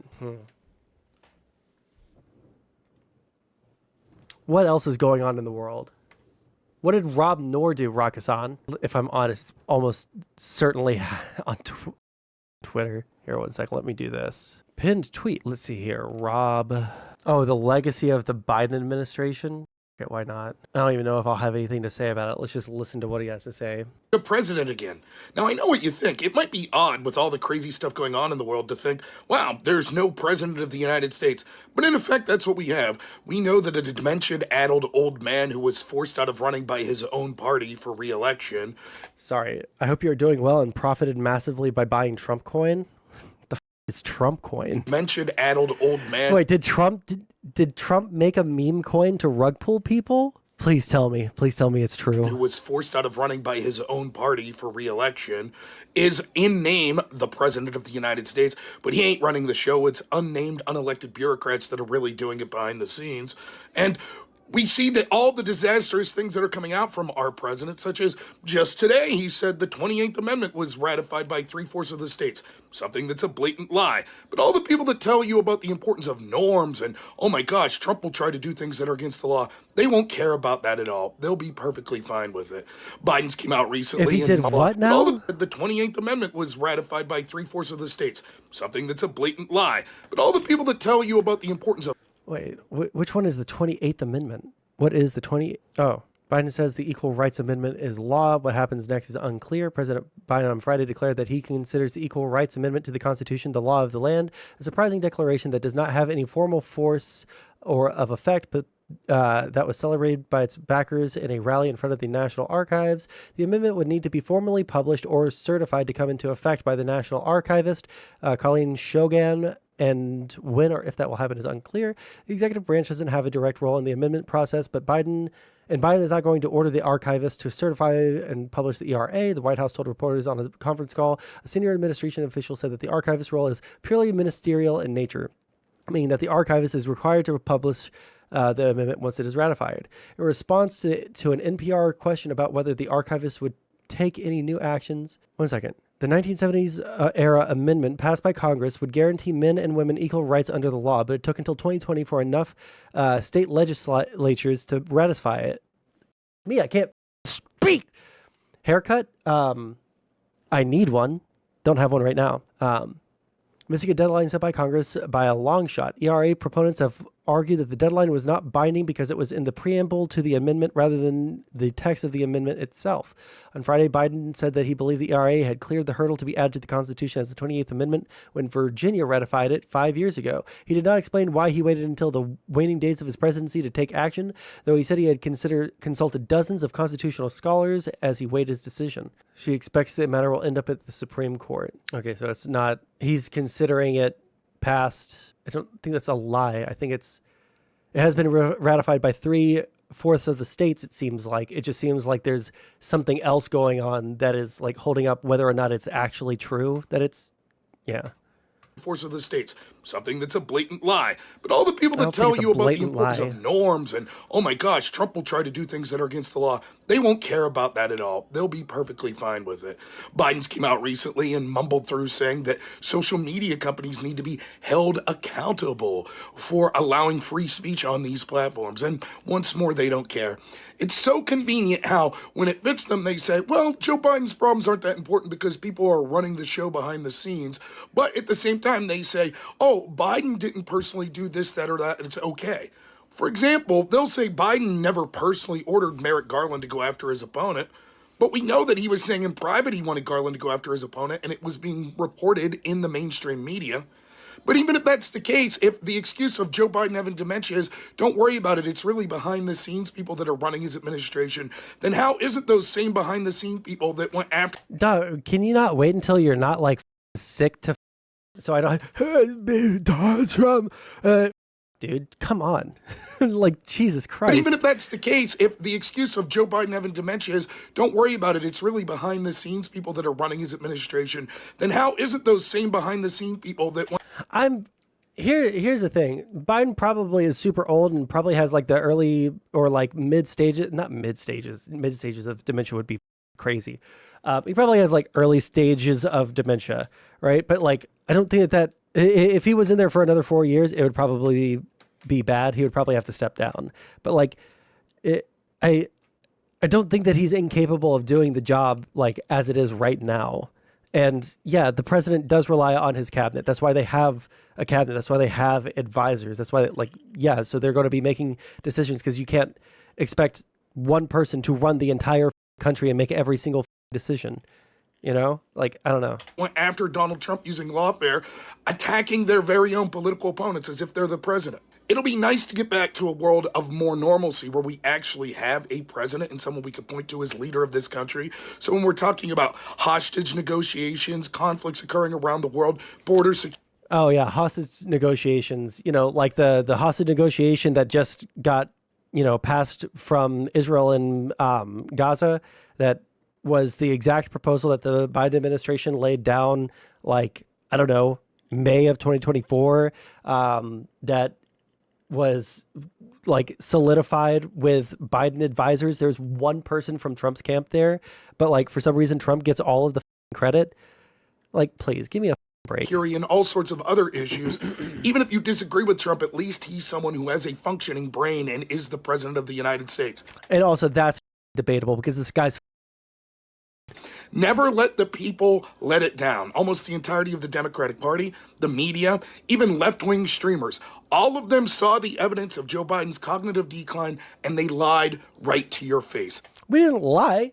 We just said, yeah, even if Biden was drooling and had nothing going on in his brain at all, he was a carrot, a turnip sitting in the Oval Office, it would be preferable to Donald Trump. That's what we were saying. We're saying that Donald Trump is such a dog shit human being and a dog shit leader that it would be preferable to have a dementia-addled old man who can't wipe his own ass without help. And that would be preferable to a man who shits himself, who has like a modicum more of like cognitive there-ness than Biden, but not nearly the amount of intelligence. Like, I don't know, dude.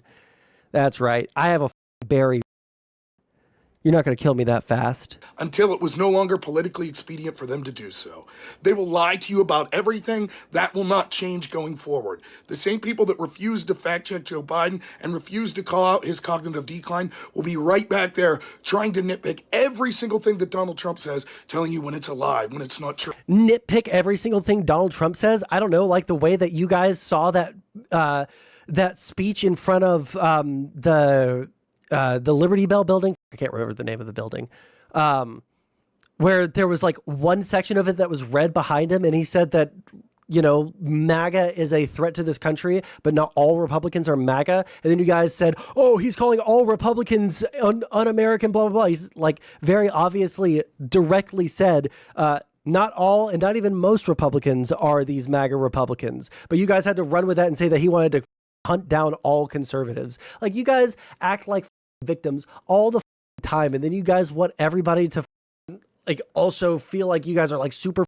strong. Like, you guys are such victims, but then you also want to project strength. Which is it? Are you guys constantly getting shat on by everyone in the entire world? Or like maybe like your leader is just a moron who does stupid shit constantly? And people accurately call that out. It's kind of weird, huh? When it's not good, etc. These people should forever hang their head in shame. The legacy of Joe Biden's administration is one of corruption, one of incompetence. Corruption that you guys could never, ever, ever prove in any. You guys couldn't even get a grand jury to indict. You couldn't get enough evidence for a grand jury because all of the people that you guys hired as or I'm sorry, hired is not the right word. All of the people that you guys found that were alleged witnesses and informants about Hunter Biden turned out to be actual Russian assets. You guys couldn't find any credible information that Hunter Biden did any of the things that you guys said, but God forbid anyone point out that Donald Trump literally tried to steal the election with all of the evidence in the entire world. It's insane. We live in a backwards world where they can just say and do anything, and then like the second that anyone tries to call them out on it, suddenly it's a big deal. Oh no, how dare you try and be so partisan. Evidence with the Afghan conflict, the border, massive inflation, lies about all of those things. But the most important legacy that comes from the Biden administration is that we had a human vegetable as president, and we were gaslit by every institution in this country that controls our narrative, such as that the Democrats control. If the Democrats control the narrative, then why does everybody not believe the Democrats? You can't have it both ways. You can't say that the Democrats control the narrative, that the mainstream media control the narrative, when you guys never listen to the mainstream media. Nobody listens to the mainstream media. Mainstream media has the lowest polling of anything in the entire world right now in the United States. And now you guys are going to say they control the narrative and everything is a lie? Which is it? Is everybody listening to mainstream media, or are they not listening to mainstream media? You can't have it both ways. Choose one. Rob? That there was nothing going on and not to believe your lying eyes. That's the legacy of the Biden administration. Old Rob there. Jesus Christ. All right. Give me something else. Give me something that doesn't make me want to rope. All right. What else should we talk about today, guys? Is there anything in content suggestions, or are we just going to meme for a while? Why bones? The TikTok ban is good. Yeah, I agree with that. It's actually blackpilling. The thing is, like, the more lib pilled I get and the more like institution pilled I get, and moving to DC and wanting to work in government at, watch whatever Bones sent. I'm not sure if it's another one of the cooking videos from that guy. But yeah, like the more lib pilled I get and shit like that, the more it is so egregious to me. All these like children, like if I go to my, like this girl right here that's like screeching about how they're getting rid of TikTok and shit, Hassan, I love living in a democratic country. Like, it has nothing to do with democracy. They're trying to compare the United States in its freedom of speech laws, which are I think that they're the most permissive in the entire Western world. Are they not? Like, you can get away with saying a whole bunch of crazy shit in the United States that you can't anywhere else. And you certainly can't get away with saying shit like that in China. Yeah, like this Soviet joke right here. Absolute free speech is... Yeah, I know it is. But like what I'm saying is they think that we don't have any of freedom of speech, or that we're just as bad as China. And China's freedom of speech laws, or lack thereof, I think that we could probably both agree that America probably has a better stance on freedom of speech than China does, right? Or are we going to go like full and say that China is like doing that better than us? Yeah, like because I do think that the United States is better in so many regards than like probably most countries in the world. Like in totality, I would rather live in the United States than anywhere else, I think. Maybe not in the current moment. Maybe like the people here are just like so brain broken by Russian fake news that like I should consider moving eventually. I don't know. But yeah, anyway. Anyways, like this joker here. An American explains to a Russian that the United States is a truly free country because he can stand in front of the White House and shout, "To hell with Ronald Reagan." The Russian says that this is nonsense because he can easily stand in Red Square and shout, "To hell with Ronald Reagan." Like that. This is where we're at.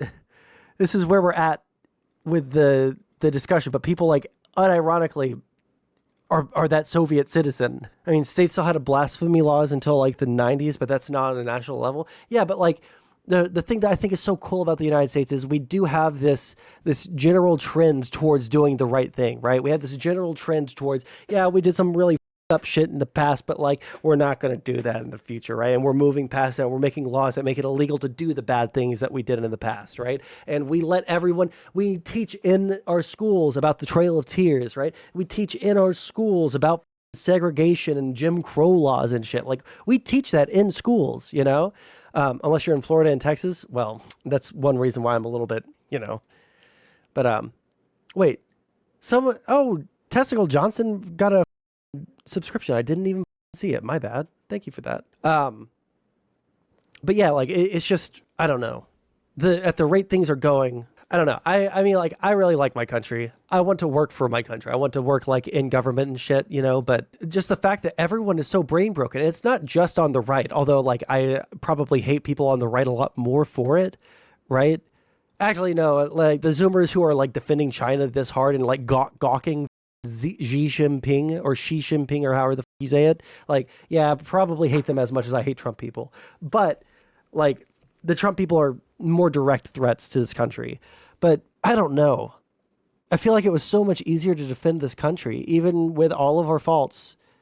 But like now we're just at a place where everything's kind of, and I don't know how to talk about the country that I love in a way that doesn't just like make it sound like the worst thing in the world. Yeah, I know, Rock, because that's why I'm saying, like, it's really hard to like say like America is the greatest place in the world when we have half of our country literally drooling that have no soul or brain. I don't know what to say to people who like even like Cenk Uygur, we were watching his video or the Young Turks earlier, and they like bought into the idea that Russia only started using North Korean troops after we escalated with Ukraine by letting them shoot into Russia. We let them shoot into Russia because they brought the North Korean soldiers to fight Ukraine. We were letting them fight fire with fire. We'd been kneecapping them until then. Russia escalates it every time, but even the progressives are like Cenk Uygur is like near a Trump simp now, and it's killing me. What the are we going to do? And even the progressives, like the hardcore progressives, can't say, yeah, Trump is like the worst thing ever. When he says that MAGA isn't his real enemy is the establishment Democrats. You're not going to break bread with Trump unless you like sell out your entire like moral system. Well, Defense Secretary and Tulsi Gabbard and the Kash Patel, or am I thinking of a wrong person? Yeah, this guy for the FBI. Like, there are three. Like, I don't have a problem with literally every. I mean, like, I probably disagree with them on some things, and I don't like the fact that they're probably chosen for their loyalty to Trump over loyalty to the Constitution. But like, I don't. I'm not going to sit there and protest like crazy every single time there's a person getting approved for some cabinet position. But like Tulsi Gabbard, Pete Hegseth, Kash Patel, these people are like enemies of the state unironically. These people are crazy. The DNC failed miserably this election. They shot themselves in the foot multiple times, focusing on IDPOL instead of progressive economic populism and really them when the economy was the issue. Yeah, I know. Like, that's like one thing I'm trying to figure out, like, now that I'm in the DC area, and now that I'm like near the end of my degree, finally, hopefully, God willing, like, I have experience in online media. I have experience in, audio, video shit at this point. I have connections in the online space that I don't really leverage at all, but like if I got the chance to, I would, and like, I don't even know what I would like look into for a job with like those as like my background. Like, I want to work with something in, I would love to work with something in media for like the DNC, right? And work with people who are doing messaging for the DNC. Like, these sorts of things would be super interesting to me. But unfortunately, I just like don't even know where to begin, Destiny is looking for a live-in commentator. Yeah, but I'm not going to move away from my girlfriend to work for Destiny. I don't think that he wants me. I think that he needs his qualifications where you have to have like 100,000 followers on YouTube or some shit. I'm praying the DNC doesn't shift rightward during this hellish time. The DNC should, when I say shift rightward, I mean just like, I think they should hold on to the economic populism, even though I hate populism. Okay. Like, keep the economic populism and in a way that doesn't sell out like minorities, like stop the id poll messaging. Like, I don't think that that's moving right, but like placing so much emphasis on like black and brown people and trans people in every single facet of every single person's life on, you know, like I do think that that probably hurts the Democrats in the broader electorate's mind. Like, you don't have to focus on those things. Like, you don't have to shift your stances on them, but like, does it have to be front and center in a way that like actively damages and probably makes those groups look worse? Like, I'm sorry, like, I love trans people. I want the best for them, and I want there to be good legislation that protects them, right? My best friend is transitioning. There's not a single thing in my body that wants anything negative for trans people broadly, all right? Do we have to make this like the front and center part of our advocacy? Because putting trans people front and center and all the advocacy probably gets a lot more negative attention on them when they could just like kind of like ride the tide of things that were getting a little bit better, a little bit better, a little bit better for them. And then now there's like this massive whiplash on them. I could be wrong on this, but like, I just don't know. I'm praying the DNC doesn't. Oh yeah. Just commute on the high speed road. Yeah, true. Figure out how to give the Dems a chance in 2028. That would be that'd be lovely. How's the mental holding up? I mean, I'm probably depressed. I'm not good at like, and especially I'm like, don't like talking about it on stream, but I'm probably in a pretty horrible place, but like, it's not like so bad that I don't think anything would ever get so bad that I'd kill myself or anything. So we're riding the tide, you know, eventually things will get better. Populism works when 54% of the country can't read higher than 5th grade. That's how Trump worked. Yeah. I mean, that's fair. Right? I'm not sure how much the Gaza stuff affected the Dems, but them straying away from Bernie-esque populism because they, for some reason, still hate him. Does the DNC still hate Bernie? I don't know. I don't like pay attention to what Bernie says very much.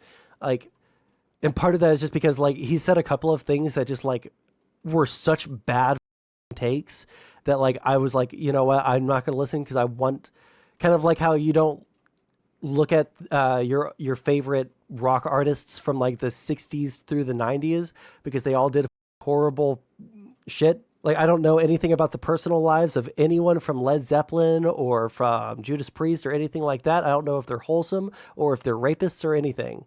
I don't want to know, you know.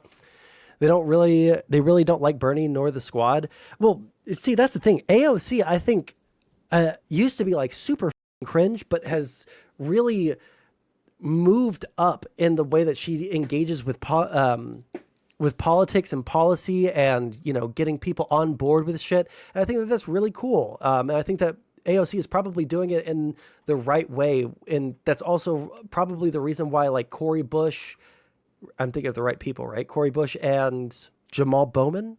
Those are the two that from the squad that lost their seats, you know, has always been based. Yeah. But like the way that she engaged with politics was probably not getting her any friends or power in DC, but the way that she's politicking now is getting her, you know, like she has a lot more power in DC than she did when she was like the firebrand constantly like at people's throats and shit. Like she's still a little bit of a firebrand, but she knows how to politic her way through things in a way that like the other members of the squad just like really don't have. They don't have that.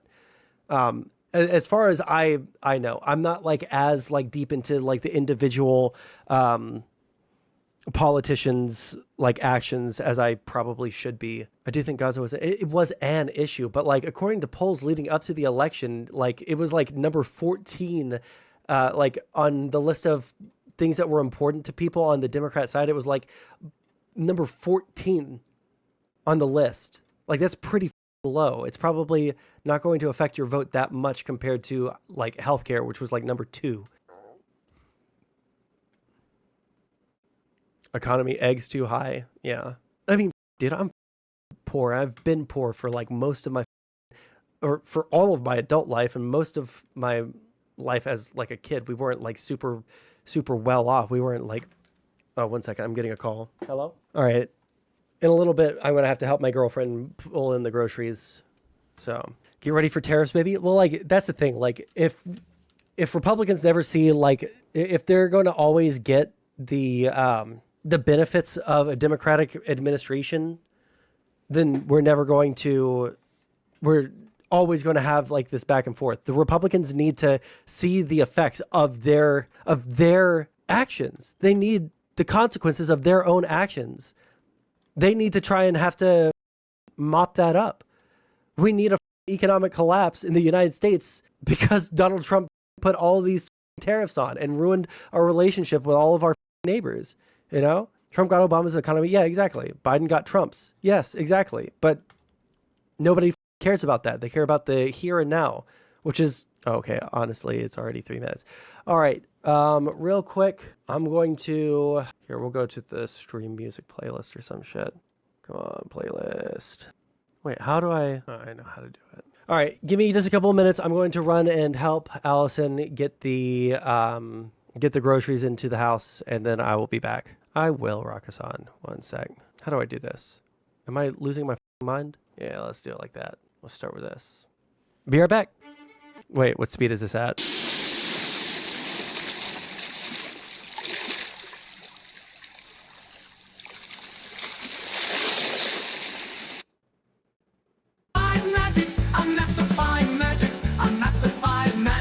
Possessed with hellish torment, possessed with hellish torment. I'm master magic's fine, I'm master magic's fine. Hunting the abyss lord, hunting the abyss lord. Only one will stay alive, only one will stay alive.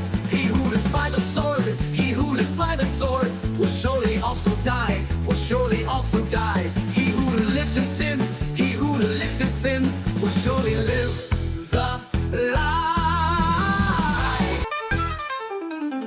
I miss the warm embrace I felt first time you touched me.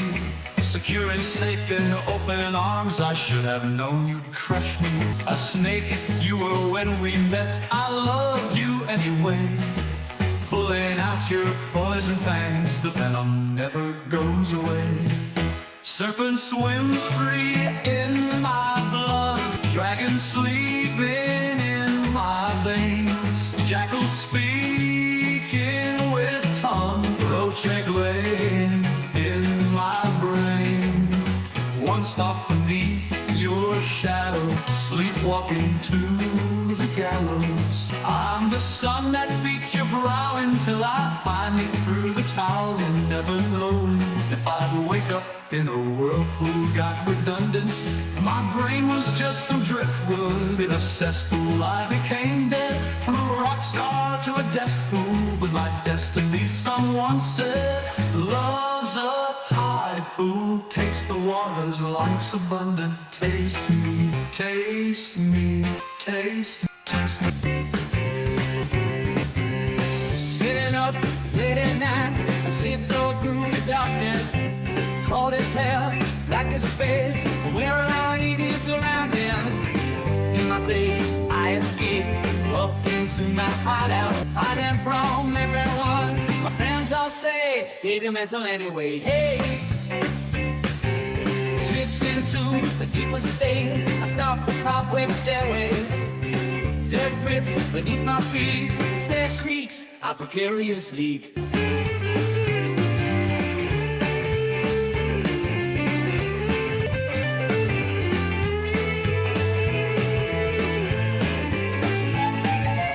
Hypnosis guides my hand. I slip side through the walkways.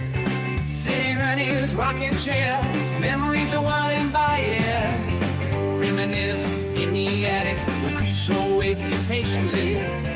Cobwebs make me swim. Cobra so eloquently glints. Moving surge through the sky. The crystal ball's energized. Surely that like the cat waits in. Lucretia rocks away.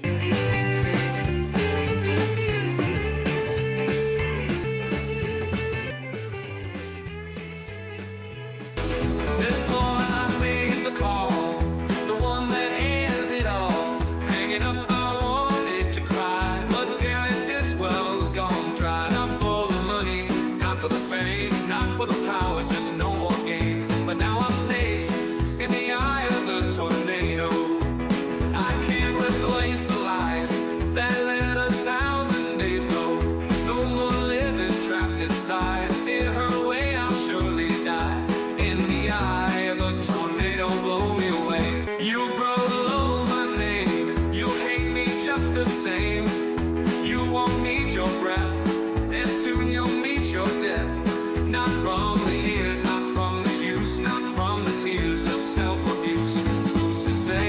what's for me to say.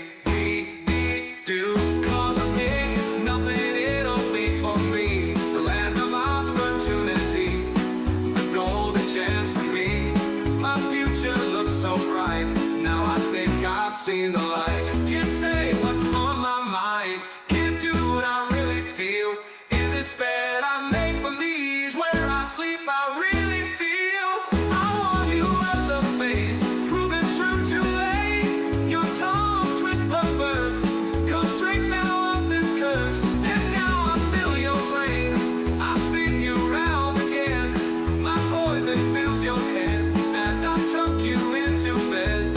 You feel my fingertips, you won't forget my lips. You'll feel my cold breath, it's the kiss of death. All right, enough of that. Is rising in perpetual writhing, the primordials and the sanity they lose. Paranoid if it was recorded in the 50s.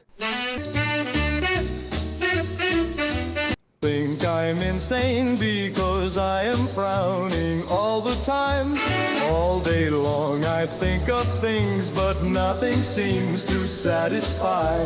Think I'll lose my mind if I don't find something to pacify. Can you help me occupy my brain? Oh yeah. I need someone to show me the things in life that I can't find.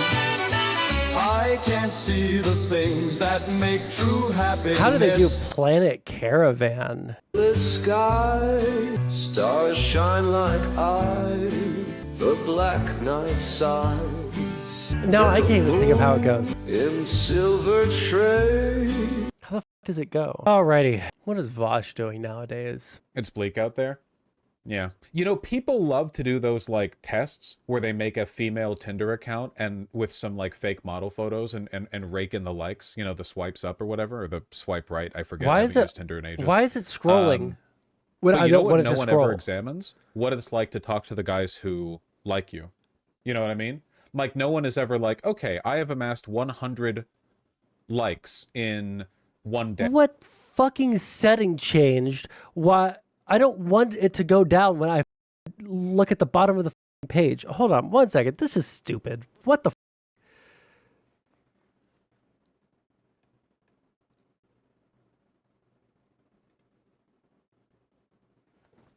One second. Let me also chat. Is anybody still there after I walked away? Where the f is OBS? There it is. Hold on. Let me. That's right. I'm playing Pokemon. Settings.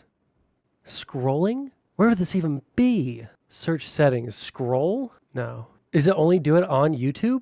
Why does YouTube have some setting on it that makes it to where it scrolls down when you touch the bottom of the screen? That's annoying. Why would anyone want this? It's not happening on AP. It's not happening on the intercepts. It's not happening on Google. Wait, does it not happen on this tab of YouTube? It's only happening on this tab? Why? What the f?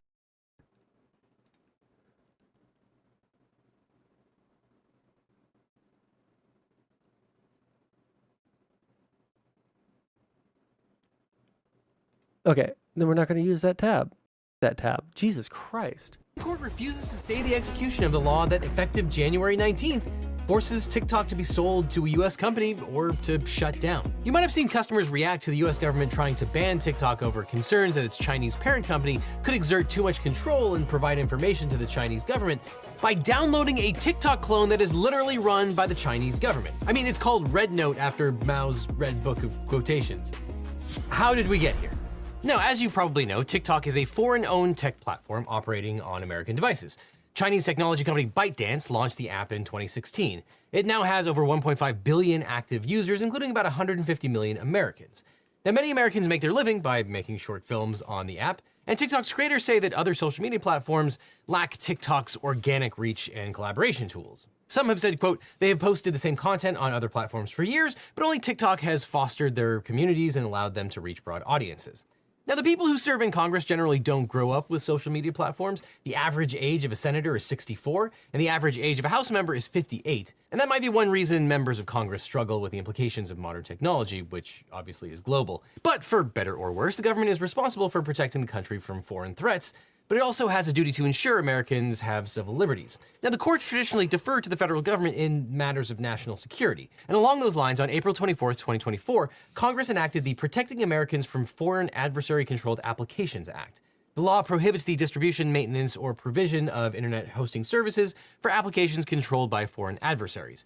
The act identifies China, North Korea, Russia, and Iran as foreign adversaries of the United States who are not eligible to purchase apps. The law officially bars Americans from using apps controlled by those. What does it take to get on that list of foreign adversaries?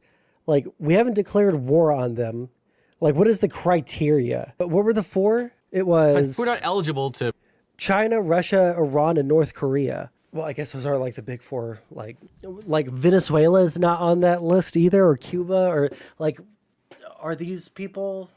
Are we not considering them to be enemies of the state anymore? Or what does it take to get on that list? To purchase apps. The law officially bars Americans from using apps controlled by those countries. And the law requires ByteDance specifically to sell TikTok to remove, quote, foreign adversary control. And failure to comply results in a ban within 270 to 360 days. Now, the Supreme Court generally considers laws targeting specific speech as presumptively unconstitutional.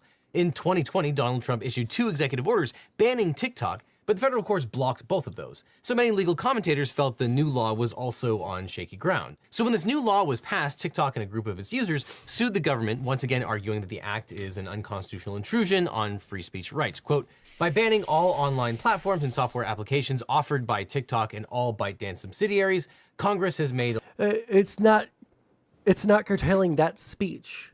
Because this is my understanding of everything.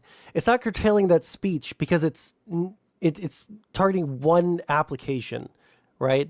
But that speech, it's not the content that it's being banned for. It's because of security risks, and I guess he'll like get into it. But like that's my understanding, that it has so much more to do with the security risks and shit like that than it does to do with like the content there. Because all that shit is on YouTube, all of that shit is on Instagram Reels, all of that shit is on Twitter. Like, TikTok isn't the only platform, believe it or not. All of these opinions are being espoused on all of these other platforms too. Facebook, okay? But for some reason, we're not like upsetting spaghetti when they're posted, or we're not upsetting spaghetti about like them being posted there. So it's obviously not about the content. It's about the security risks, is my understanding. Yeah. And why won't you play when I hit curtailing massive amounts of protected speech? Unlike broadcast television and radio stations, which require government licenses to operate because they use the public airwaves, the government cannot, consistent with the First Amendment, dictate the ownership of newspapers, websites, online platforms, and other privately created speech forums. Now, TikTok claimed that it's an American company headquartered in Culver City, California, which means it has First Amendment rights. Thus, TikTok alleged that courts should apply a legal standard called strict scrutiny. Now, when it comes to reviewing government regulation, what level of scrutiny the court applies is usually the entire ballgame. When a court applies strict scrutiny, the government must show that the law is the least restrictive means of advancing a compelling governmental interest. And that is a very, very hard standard to meet. Strict scrutiny applies when a law regulates fundamental rights like freedom of speech. Now, normally when courts are reviewing governmental regulation, if it doesn't involve a fundamental right, the courts apply what's called rational basis review, which basically means if the court can find any rational basis for a particular law, it will uphold that law. Basically, any law that's reviewed under rational basis review is going to be upheld, and basically any law that's reviewed under strict scrutiny is not going to pass muster and then will be found to be not constitutional. And then there's a third option that's sort of a combination of the two. It's sort of right down the middle. It's called intermediate scrutiny. That's used when laws involve a right, but one that's not fundamental. Now, the US government argued that the act doesn't implicate the First Amendment at all. The government rejected plaintiffs' assertion that TikTok is a US company entitled to free speech rights because it's a subsidiary of ByteDance. And ByteDance, as a foreign company, does not receive free speech rights. But what about TikTok's American users? Well, the government claimed that the act doesn't regulate their speech at all. Americans remain free to say whatever they want on other platforms, and in fact, they would continue to be free to say whatever they wanted in a post-divestiture version of TikTok. The government argued that the court should use the rational basis test, which is the lowest level of review, and not surprisingly, the government argued for rational basis review. And as we talked about, the standard there is that the government's actions have to be rationally related to a legitimate government interest. That is an extremely, extremely low bar. The government can usually come up with a rational reason, meaning basically any reason whatsoever that is related to a legitimate government interest, meaning basically any governmental interest at all. All the government has to do is show that there's a hypothetical connection between the interest and the statute's goals. So this litigation went up on appeal. In TikTok versus Garland, the U.S. Court of Appeals for the District of Columbia upheld the constitutionality of the Protecting Americans from Foreign Adversary-Controlled Applications Act. Now, the first question for the court was what standard of review to apply. And the court said, quote, "We conclude that the act implicates the First Amendment and is subject to heightened scrutiny. Whether strict scrutiny or intermediate scrutiny applies is a closer question. The relevant portions of the act are facially content neutral, but the government arguably based its content manipulation justification for the act upon the content on the platform. We think it only prudent, therefore, to assume without deciding that the higher standard applied." Now, side note, what does a court mean when it says it assumes without deciding that a certain standard applies? Well, the court is declining to rule as a matter of law that a particular standard applies, usually because the outcome of a case would be the same regardless of which standard the court used. And in something that basically never happens, the Court of Appeals ruled that the government could clear the high bar set by strict scrutiny. Part one of the test is whether the government has a compelling interest. And the Court of Appeals said, quote, "The government offered two national security justifications. One, to counter the PRC's efforts to collect great quantities of data about tens of millions of Americans, and Then sue me, Repicad. two, to limit the PRC's ability to manipulate content covertly on the TikTok platform. The former does not reference the content of speech or reflect disagreement with an idea or message." The court agreed with the government that China posed a, quote, "hybrid commercial threat." One second, I gotta hand something off to my girlfriend. All right, here we go. Because it had adopted laws that enable it to access and use data held by Chinese companies. Now, does the US have any evidence that China has leveraged these relationships to access American data? Well, it's classified, apparently. Now, all this was appealed to the What? I thought I was having a stroke for a second. appealed to the Supreme Court, and in the government's brief there, Attorney General Merrick Garland said Congress has received classified security briefings about TikTok.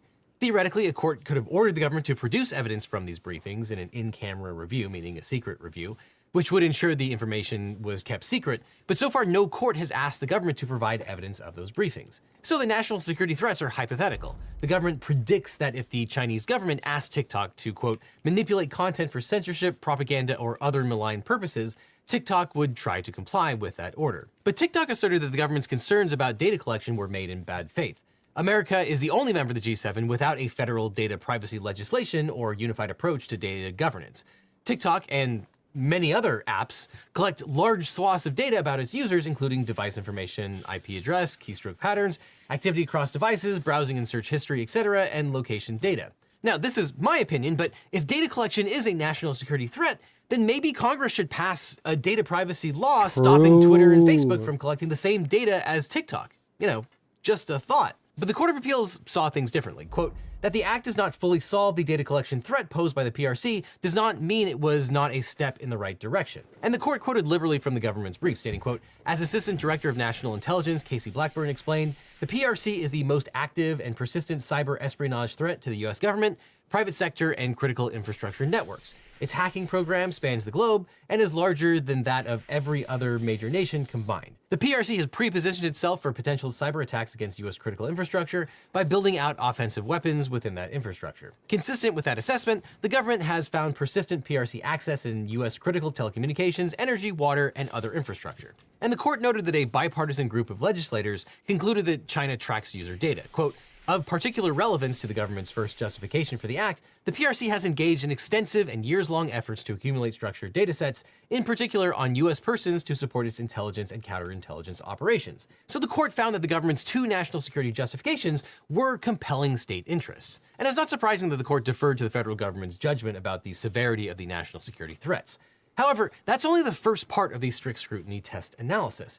In part 2 of the test, the government has to show that the law is narrowly tailored to that interest, or that it's the least speech restrictive means available to the government. But TikTok proposed a number of less speech restrictive options that they argued could have satisfied the government's goals without burdening speech. Quote, these include disclosure or reporting requirements, the government using speech of its own to counter any alleged foreign propaganda, limiting TikTok's collection of location and contact data, and extending the ban of TikTok on government devices to government employees' personal devices. But the court rejected these options, instead agreeing with the government that data collection and content manipulation are not the type of harm that can be remediated by disclosure. Traditionally, the remedy for speech we disagree with is more speech. That's a foundational aspect of the First Amendment. But here the court rejects this principle entirely. Quote, the idea that the government can simply use speech of its own to counter the risk of content manipulation by the PRC is likewise naive. The court said, quote, the petitioner's attempt to frame the use of government speech as a means of countering alleged foreign propaganda is beside the point. It is the secret manipulation of the content on TikTok, not foreign propaganda, that poses a grave threat to national security. No amount of government speech can mitigate that threat nearly as effectively as divestiture. The court also dismissed the TikTok creators' argument that the government could achieve its goals by banning TikTok from collecting the data. Quote, the data collection risks identified by the government include the PRC's ability to use TikTok for bulk collection of data and for targeted collection on individuals. But frankly, it's possible that the court is the one that misunderstands the bulk collection risks, not the TikTok creators. Lots of websites and social media platforms collect the same information about its users, and sometimes more. Again, the US does not have a comprehensive data privacy law, and the court says that the government can't monitor what TikTok does, so it would have no way of knowing whether the app complied with the data collection regulations. As a result, the court says the only option that would meet the government's goals is full divestiture. But frankly, divestiture wouldn't even stop the data collection practices either. Say, for example, that ByteDance did sell the app to somebody else. That app is still free under American law to collect all that information and sell it. That means the law is wildly under-inclusive. And the law doesn't even apply to American companies like Facebook, which arguably has worse data collection and privacy practices than TikTok does. And TikTok also argued the law is over-inclusive, which means it includes more people and entities than it needs to. But the difference is that Facebook isn't a foreign entity, right? Like, here's the thing. When it comes to like TikTok, or when it comes to any of these social media apps that are owned by foreign nationals or owned by foreign governments, like, the problem is they would never allow our apps in their country for the exact reason why we're trying to ban TikTok, right? Like, actually, they have worse reasons, because they don't want their people to see that, you know, the United States is, you can criticize your own government without any kind of reprieve. It's not this horrible, you know, capitalist hellhole in the way that the Chinese government sells to its people, or that the Russian government tells its people, right? That like the United States is like a generally like good place to live or anything like that. They don't want people to see that, because then it might make their people like pretty upsetty spaghetti that everything kind of sucks. Like, if you don't live within, I think 100 or 150 square or like a radius around Moscow, then your chances of having indoor plumbing plummet down to hell. All right, like the quality of life of people in Russia is equivalent to that of like, and we're talking only in the core area of like St. Petersburg and Moscow. Like, their quality of life is around that of Great Britain in the 1970s, right? Like, they're 50 or 60 years behind where we are in terms of like quality of life and access to consumer goods and the price of goods and shit like that, the availability of air conditioning and heating and shit like that. Like, these things are just like not there. Did you forget the Tucker Carlson video in Russia? They have bread. They do have bread, and they have those little escalators for your shopping cart, right? America definitely doesn't have either of those things. Like, and it's in Moscow, you know, the richest area of the entire country. Go closer to the border of Ukraine. The further you get away from Moscow, the less likely you are to have indoor plumbing. That is a fact of Russia. It's just not one that they talk about that much, because it's an embarrassment, because they'd be shitting out in the woods. To achieve the law's purpose. The act applies to, quote, another ByteDance product, CapCut, that can be used to edit videos on various platforms, including TikTok, but does not collect user data or present an opportunity for PRC manipulation of content. But the Court of Appeals concluded that everything related to ByteDance is theoretically just as harmful as TikTok. And as for TikTok's free speech argument, the court said that the government is actually furthering free speech rather than hindering it. A foreign government threatens to distort free speech on an important medium of communication. Using its hybrid commercial strategy, the PRC has positioned itself to manipulate public discourse on TikTok in order to serve its own ends. The PRC's ability to do so is at odds with free speech fundamentals. Indeed, the First Amendment precludes a domestic government from exercising comparable control over a social media company in the United States. Here, the Congress, as the executive proposed, acted to end the PRC's ability to control TikTok. Understood in that way, the act actually vindicates the values that undergird the First Amendment. But I guess at least the court acknowledged that the act frequently referred to the content of TikTok speech. Quote, in fact, the government identifies a particular topic, Taiwan's relationship to the PRC, as a significant potential flashpoint that may be a subject of the PRC's influence operations, and its declarants identify other topics of importance to the PRC. And yet the court agreed with the government that, quote, the act is not an effort to control the flow of ideas to the public. But TikTok lost in the Court of Appeals and then appealed to the Supreme Court. The justices agreed to fast-track the briefing and held arguments on January 10th, 9 days before the law was set. Also, I just ate like a fairly large edible, so we have about 15 minutes until I start feeling something.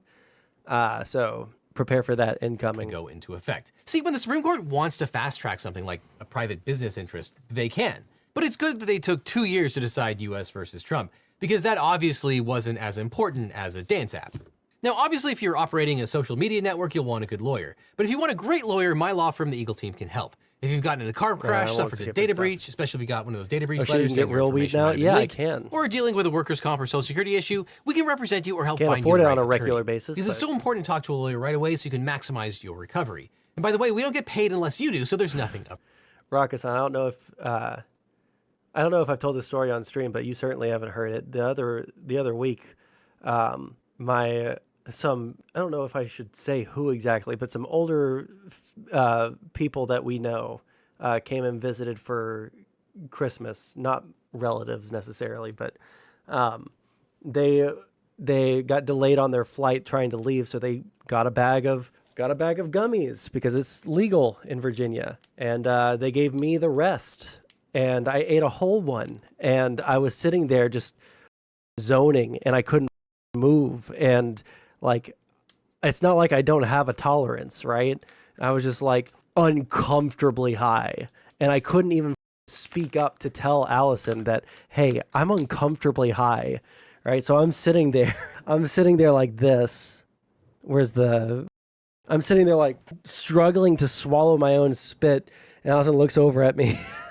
I get dizzy then vomit. I don't get dizzy or vomit or anything. I just was just uncomfortably high. And she went and looked at the package, and what they told me was a 20 milligram gummy was a 200 milligram gummy. I literally took 10 times more than I had ever taken in my entire life at one time. Just like, absolutely. Yeah, I did get absolutely. Up front. So just click on the link in the description or call the phone number on screen for a free consultation with my team. Because you don't just need a legal team, you need the Eagle Team. And now the Supreme Court has upheld the Protecting Americans from Foreign Adversary-Controlled Applications Act, clearing the way for TikTok to be banned in the U.S. on Sunday. The court ruled that the U.S. government has a compelling interest in protecting sensitive user data from potential misuse by foreign adversaries, particularly the Chinese government. TikTok apparently poses a significant risk to American citizens because of ByteDance's ties to China, which could enable unauthorized access to personal data of U.S. users. The Supreme Court ruled, quote, there's no doubt that for more than 170 million Americans, TikTok offers a distinctive and expansive outlet for expression, means of engagement, and source of community. But Congress has determined that divestiture is necessary to address its well-supported national security concerns regarding TikTok's data collection practices in relationship with a foreign adversary. For the foregoing reasons, we conclude that the challenge provisions do not violate petitioners' First Amendment rights. Now, the first takeaway from this opinion is that the court found that the act was a content-neutral restriction. A restriction is content-based if it regulates speech because of the subject matter, idea, or message being conveyed. Several U.S. lawmakers expressed concerns about Chinese propaganda when they drafted the act. However, the court did not consider evidence suggesting that the act targeted certain viewpoints. Quote, we are especially wary of parsing Congress's motives on this record with regard to an act passed with striking bipartisan support. Now, bipartisan legislation is rare, but that doesn't say anything about whether something is constitutional or not. Now, the court ruled that the government... Did you know that we have we read about that earlier. We read about that earlier. It didn't... do I still have the... Yeah, like, I mean, I don't know about the amendment process, like when it comes to it has to be, ratified by this time period. Like the argument that I know. But like the fact that they're like, well, this wasn't in the text of the bill. This was in the preamble. So it's not legally binding. I don't know how that'll, we'll see how it plays out in the courts, because depending on what the courts say, Biden could be right. Just based off of reading this, it seems like he has a points. He has something behind it, but also I don't know what the courts will say. So I guess we'll just have to wait to see what the courts say. I'm not super, I don't know, upset or excited about it. It's funny that the progressives are going crazy congratulating themselves for amending the Constitution. Oh, I haven't. I only heard about it because of someone I used to argue with posted a video on Twitter, and then we watched it. Oh, oops. What did I just join?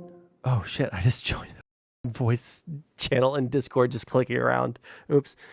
Oh, man. His own national archivist disagrees. Well, the archivist said, let me see here. Sorry, I misread it earlier. I thought that they were saying we'll do whatever the courts say. When or if that will happen is unclear. Yeah, I don't know why anyone would be bragging about this, but it seems like it's up in the air legally.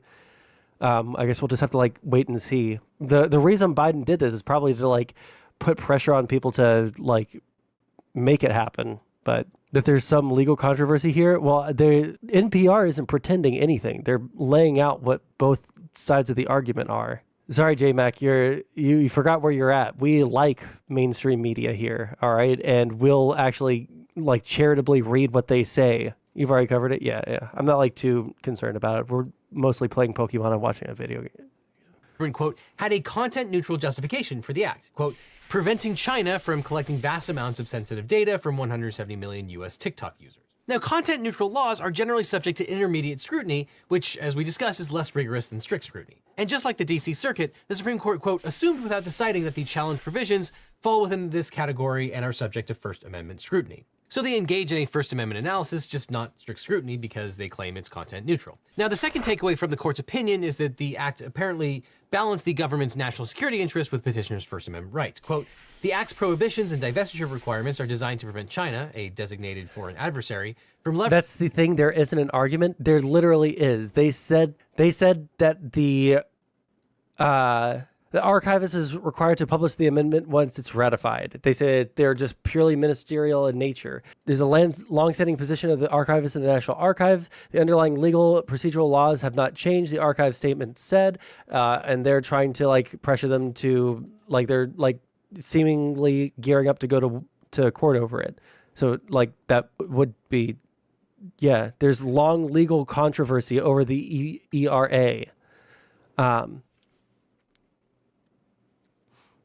Here, I'll read exactly what it said. The issue has long been the subject of legal controversy. In 2020, the National Archivist, who is charged with making constitutional amendments official, declined to certify the amendment, citing an opinion from the Justice Department's Office of Legal Counsel. The department said it considered the ERA to be expired after a 1982 ratification deadline was missed. In 2022, the Office of Legal Counsel released an opinion affirming the 2020 decision.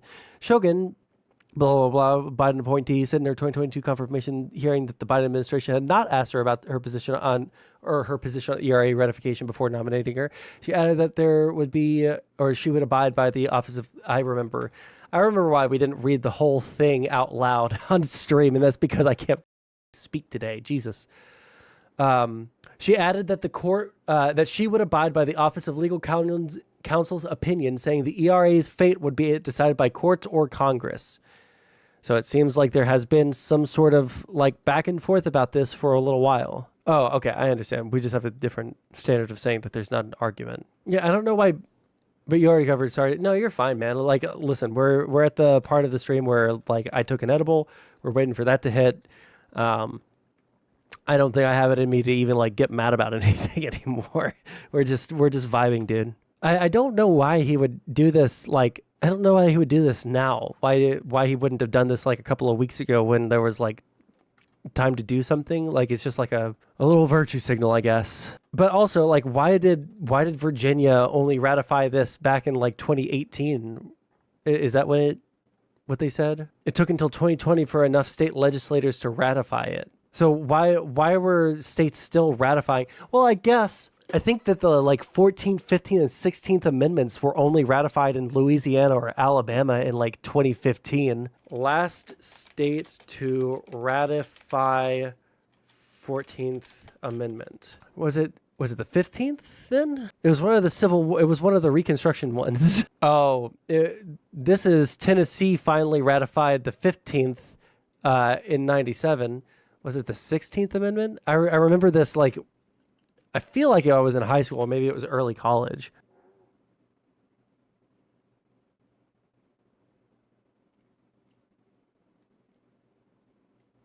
I can't remember which one it was. Oh, this is what it was. Mississippi was the last state to ratify the 13th Amendment to the United States Constitution, which abolished slavery in 1995. That amendment was certified in 2013.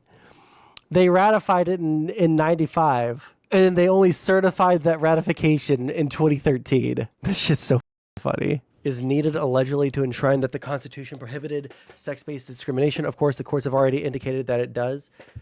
Yeah, I mean, like, I don't know why we need it, because it seems like we have enshrined in law like the equal rights for men and women. But I guess like there's a argument that some people are making that it would make it easier for people to fight for abortion, I guess. I don't know. Same year Batman Forever came out. Same year that I was born. Wait, when did they? March 16th, 1995. Okay, I have never lived in a world, all right? I have never lived in a world where slavery was not abolished in the United States officially, all right? Because I was born on October 31st, 1995. I am not older than slavery. For something related to transgenderism, well, I mean, like if you can't do like sex-based discrimination, if you're discriminating on someone because they have transitioned gender, like you're discriminating them based off of sex, right? Which I could like see the argument for that, but like again, like the transgender thing, it like that's just one thing that I'll never understand how conservatives get so ass mad over like trans people.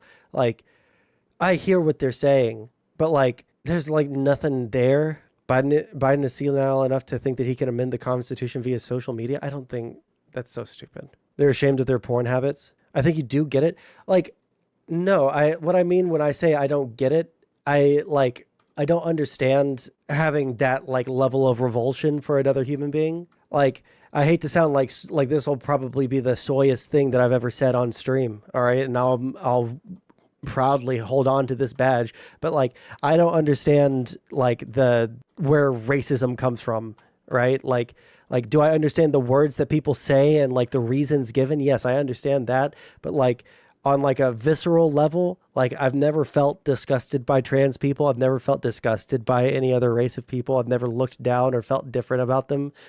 Really? Like, that's just like that's my soy opinion. You talked about trans shit for an entire, no, like, listen, that's not what I'm talking about. Like, trust me, I know what you're talking about there. And I already said something about that earlier today in stream. I think that one of the things that the Democrats have up royally, and they've this up for trans people, is they've like put it so front and center that it's probably led to more backlash for trans people than they would have gotten otherwise. Like things were like progressively kind of getting better for trans people on a regular basis for, a couple of years. Like I had never heard of trans people really until I was maybe in high school. Right. And even then it was like a pretty alien concept. And I was like, whatever, live and let live. But at the, like over the past couple of years, it went from, people like discovering what transness is and like really interesting little video essays on YouTube to like it being in your face all the time. Right. And it's the same thing with like race relations. I do think race relations when I was in high school were a lot better than they are now. And it wasn't because like, oh, we're not having these difficult discussions or blah, blah, blah, blah. It was because like, man, I feel like the path to healing has been long and arduous, long and arduous, but like we were making strides there, but then we have to like go back and like relitigate all the stuff that we've already said, yeah, no, that's bad. Right. And it's not bad to talk about necessarily, but like for it to constantly be talked about all the time in people's faces all the time probably hurt race relations more than it helped, you know? In fact, that's the most shit. I mean, 9/11 didn't help with race relations for Middle Eastern people. Fair. I would say that that's a little bit different than, I mean, let's be, not it's reality. No, because you're talking to someone who is a progressive, who is like mostly progressive friends and has been like steeped in progressive culture for a very long time.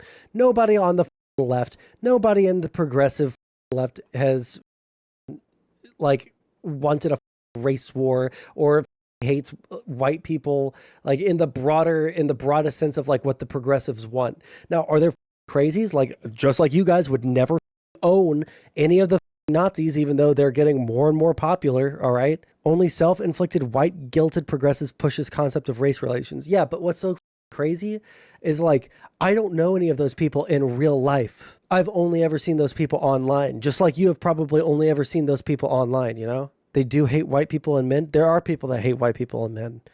I'm not saying that there aren't people, but again, I've never met any of those people in real life. Most of the, like, I mostly know Democrats. I don't know any Democrats who hate white people or men. Like, that's just like, well, J-Mac, yeah, no, I don't disagree. Ordinary people don't even think about it, of course, including real racists. Yeah, like, I do think that the progressive movement, they were trying to, like, I think, especially at the beginning, I think that there was a lot more, like, good faith behind it, right?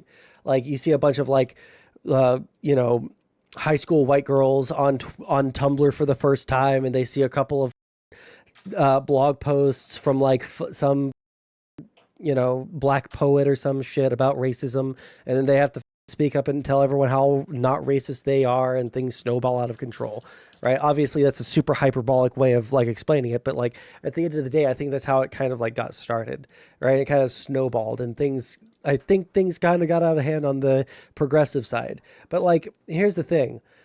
What bothers me so much about people like, I say people like you, J-Mac is probably a little bit more chill about it. Beheller, absolutely not. People like Beheller, right?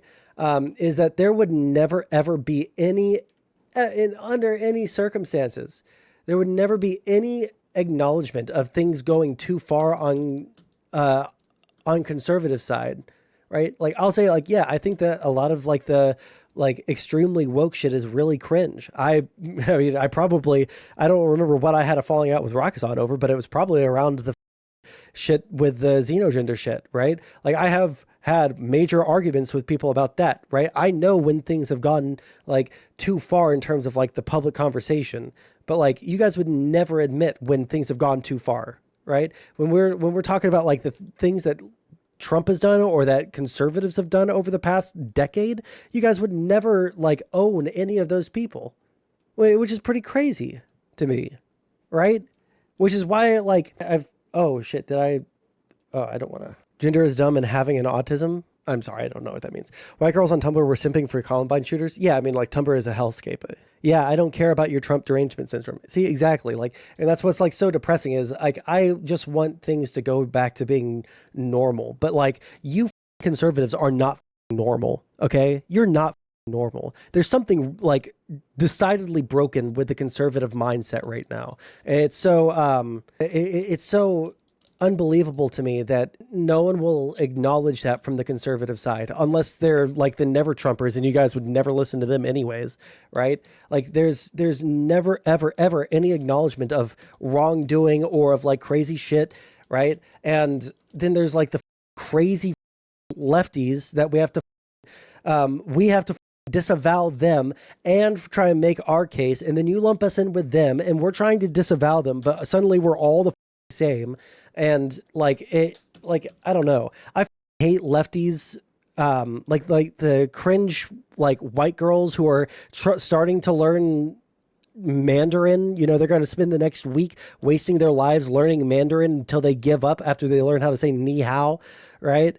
Like I hate those girls just as much as I hate conservatives. I don't own those people, but I get lumped in with them. You guys can't disavow anybody. That's why I lump you in with them, because y'all can't disavow anybody. Far-right MAGAs? No, I'm talking about the average Republican right now. I'm talking about the average Republican, the average conservative in the United States will not disavow anything bad that the Republicans do. on average, I'm not saying every single one, I'm saying on average, I will never hear them like admit, yeah, no, I think Donald Trump tried to steal the election. Yeah, I do think that January 6th was really bad. Yeah, I think that, like the tariffs are a really bad idea. Like, I'll never hear this from the average Republican, even though like all those things were decidedly against conservative values in like 2015.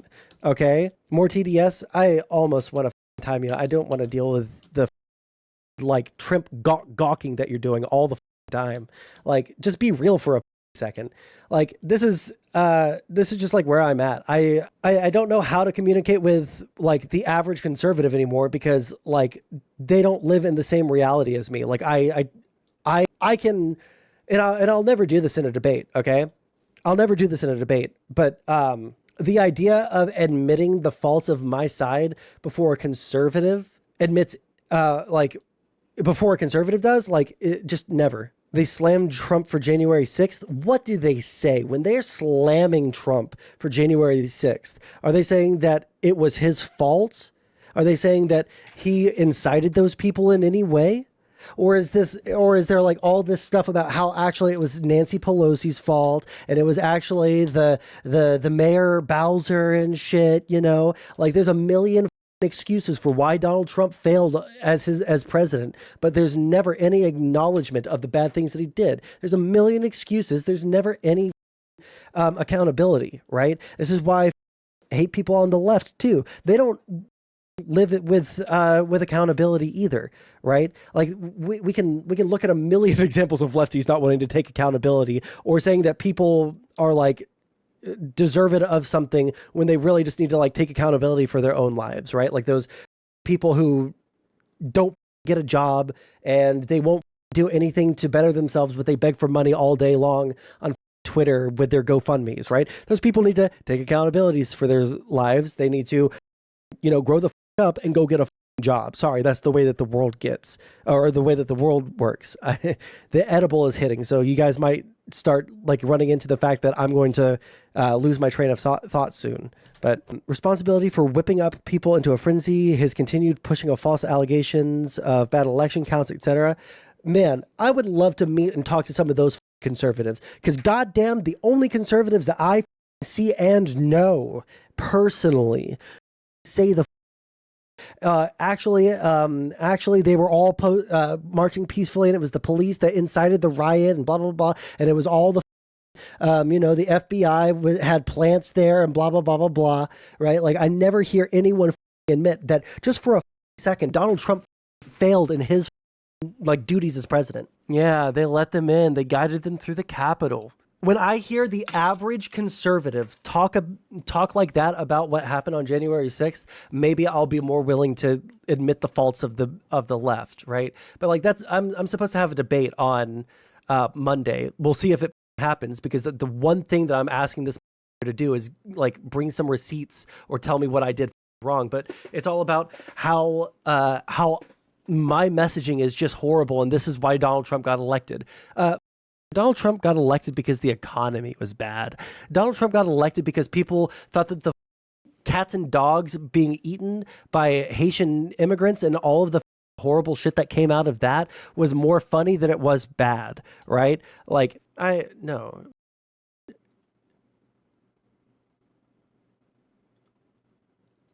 just don't want to read like the soy slop gawking of Donald Trump right now, when everybody else is at least being like normal in chat. You should find a rope beheller. Economy is not bad. Well, yeah, the economy isn't actually bad, but that's the perception that people have. People are very, very fickle with their feelings on the economy, but I don't want to get into that discussion right now because I took an edible. Like, at the end of the day, the sentiment that like got Donald Trump elected was the economy is bad. That was the sentiment. And like it or not, Democrats need to be better at messaging. That's what the Democrats suck at. Is messaging. They couldn't explain to people that, hey, the Inflation Reduction Act was pretty base. The CHIPS Act was pretty base. The American Rescue Plan was pretty great. Like, there's a million things that we can point towards that were really good for the average American. But like at the end of the day, the Democrats just suck. They just suck at messaging, which is the like biggest issue and the most irritating thing to deal with in like having these conversations. Didn't I just put you in timeout? Go back. Can you please not say the R word? You're being highly offensive to mentally disabled individuals. I have the pass. I am neurodivergent. Kill yourself. I need to chill out. Like, off. Like, you can't tell me what to do. Everyone called me my entire life, and now I don't get to call you guys. You should play the N64 port of Resident Evil 2. Well, we've already decided on the games that I'm going to be playing on N64. And I don't own that one, so... 1 second. It's not a messaging problem. It was the message that was the problem. Wait, JMac, are you... Yeah, our message was dog shit. We didn't, like, explain any of our, like, benefits. Like, this is the state of being a Democrat in the U.S. right now, okay? This is the state of being a Democrat in the U.S. Like, it is not cool to be a Democrat. Half of the country is, like, sucking the of a dude who, like, has flaunted every single value that the country has held for forever. Okay, like a Democrat right now is impossible to win because no matter what we say, it's all Trump derangement syndrome. There's no criticism that I can give of Donald Trump that you guys view as legitimate. There is no criticism of like the broader conservative movement or the crazy shit that we see online with Elon Musk that is seen as legitimate. There's no criticism that we can give of anyone that's legitimate for some reason, but like the crazy shit that you see them throw out that is provably false, that is all like, well, it's their opinion, dude. Like, well, it's just their opinion that Haitians are just eating the cats and dogs. It's just their opinion that eggs cost $60, even though they don't. Like, it's, I don't know what to tell you. Like, the Democrats are just like in a losing game right now when it comes to any kind of discussion over this. And the fact that they put so much emphasis on the id poll, so much emphasis that I would say that it was so much emphasis that it hurt those people that it was trying to help. That was the message. Yeah. So it was a messaging problem. Sounds like you actually think everyone should say it. I would love for you to come on my stream right now. I'm on the roller coaster up to being giga high. I cannot wait to talk to some person who wants to tell me I can't say. Talking to the conservatives right now isn't making me mad. The person woke scolding me over whether I can say a word or not is making me mad. Off. Jesus Christ. The best you guys could say was, see all this legislation that hasn't had any effect yet? It's wonderful. Yeah, unironically. Like, I'm sorry that the average American is so that they don't understand. Sorry, assist, all right? But the average American is so they don't understand the fact that, like, when you pass a bill, especially one that's really, really big and that has an effect on the economy, it's almost like it's going to take a little bit for that shit to kick in. It's almost like people, like individuals, won't see that at like an instantaneous level, unless you're doing something that's negative for the economy, like, I don't know, tariffs, something that will have an immediate impact on prices, something that will have an immediate impact on the average person. Tariffs, a tax, a literal tax. It's the definition of a tariff. You threw up a DEI NPC candidate who literally couldn't speak clearly about political principles or values and participated in a cover-up of a senile president. The very fact, like, and I hate you specifically for this, but I also hate conservatives, that the second that you guys see a black person or a woman, you use DEI, like, to describe them. The fire chief of LA is, like, the most qualified person in the entire world, and everyone is, like, blaming her as a DEI candidate, even though she was, like, has 30 plus years of experience, has like on a consistent basis tested high for like certifications, tested high at the top of her class at the like fire academy or some shit like that. Like, at the end of the day, DEI to you pedophile. Sorry, I'm high and I just wanted to. You're not a pedophile. I need to chill the fuck out. You are okay. You are, and the reason that you're is you see a woman and you think DEI, okay? Conservatives see woman, they see like a shade of like skin that's darker than mine, and then suddenly the literal only reason that person could be in that position is because they're black or they have a vagina. Like, that's your worldview, and it's Like, you're actually subhuman to me. It's unbelievable to like look at a person and immediately assume that they are not qualified because of those reasons, right? And then when someone brings out the like, oh, well, actually this person has 30 years of experience and like has routinely tested at the highest level of their class and at these like high or for like certifications and for degrees and shit like that. I would have loved to see Tulsi nominated to the left. Yeah, because you're an enemy of the state, and so is Tulsi. There are 3 people that should never be confirmed to their cabinet positions. That's Tulsi Gabbard, that Pete Hegseth dude, and Kash Patel. Those 3 people, those are enemies of the state, and especially Tulsi. Like, she's an Assad simp. She covered for the guy who the United States had labeled as an enemy of the United States, and she was saying, actually, he's not so bad, and he would never gas his own people. This woman who, like, listens to news sources from our enemies. I don't know if she was being paid by Russia. I wouldn't make that claim without knowing exactly. But she certainly gets a lot of her news, even to the chagrin of her like staffers, that she would believe the news reporting from RT over our own intelligence agencies. And now they're going to put her as like director of national security? Well, Rakusan, if you can find a link on something like that, let me know. And we got like, hey guys, I'm telling you, like 5 more minutes before I'm like full send high. All right. I can already feel it. I just scrolled by and heard you are a chill out, bro. I'm sorry. I have the pass. Man, you know what? Maybe TikTok getting banned is going to send me over the edge, and I'm just going to like 12 gauge mouthwash myself. Cause like the idea of like all the TikTokers coming over and crying about me saying on every single stream is going to end me. It's going to end me.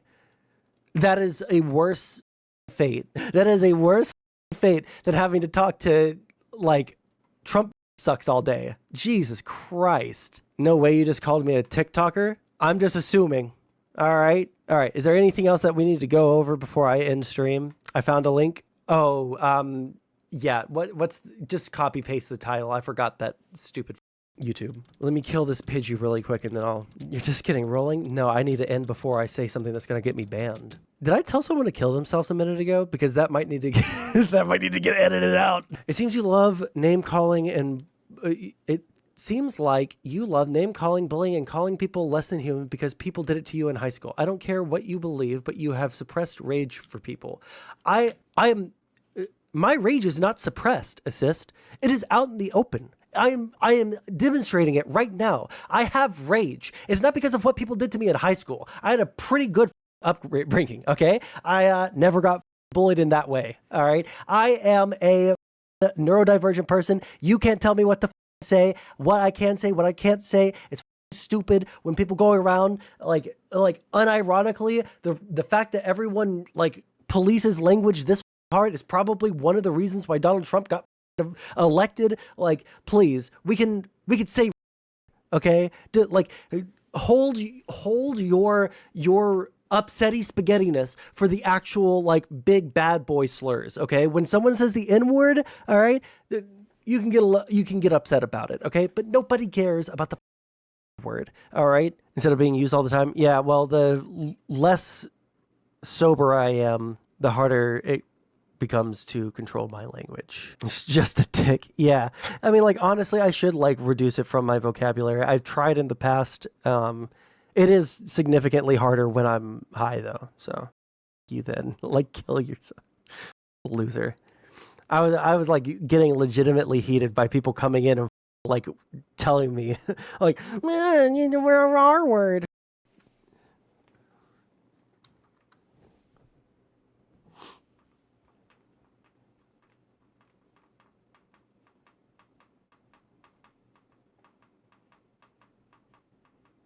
As a result of assuming offense for... What do you... I want you to explain to me exactly what you mean.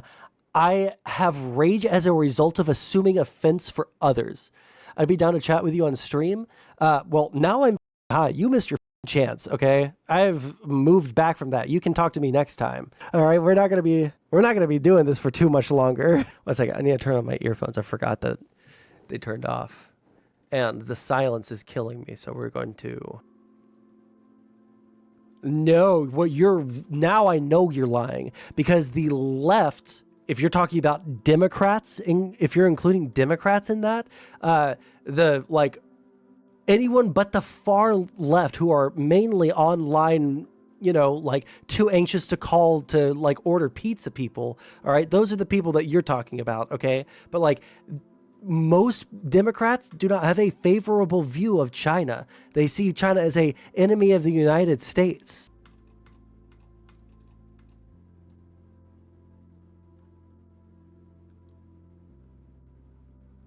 I don't think that the average Democrat has a favorability. China, U.S. polls. I want to know by political party, by a political affiliation. This was May 1st of 24. Most Americans hold an unfavorable view of China, 81% unfavorable. I want to see not just the very, I want to say, oh, come on. They have only the very unfavorable. I want to say see what the total of unfavorable by Democrats is. What are you saying? Sorry, I'm not reading chat at all. No, they don't, which is why they oppose strenuously any significant trade punishment, and they whine incessantly when we propose upping defense spending specifically to deal with China. Biden has been very strongly pushing back against China and saying that we stand with Taiwan. Biden has done that for the entirety of his presidency. The U.S. military is currently on a strong footing, getting prepared for any kind of action that China might take against Taiwan. We're under Biden, we were rallying our Pacific allies to defend Taiwan. The Eagle Act or Compete Act. JMac, post both of those in the Discord for me so I can read about them later. Merely cover for their weird progressive wish list? I don't know what the that means.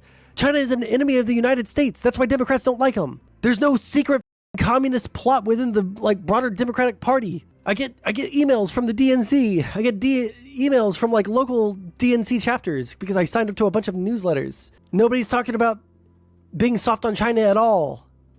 Why would it be an internal DNC shit? No one takes him seriously. Well, I think China's taking him seriously because their actions in the South China Sea and their actions of what they're doing with their military seem to match up with increased surveillance and shit from the United States. So, but whatever. One sec. I need to get to the next town before I end the stream. That's what I'm going to do. Also, can I get some music that's not horribly depressing?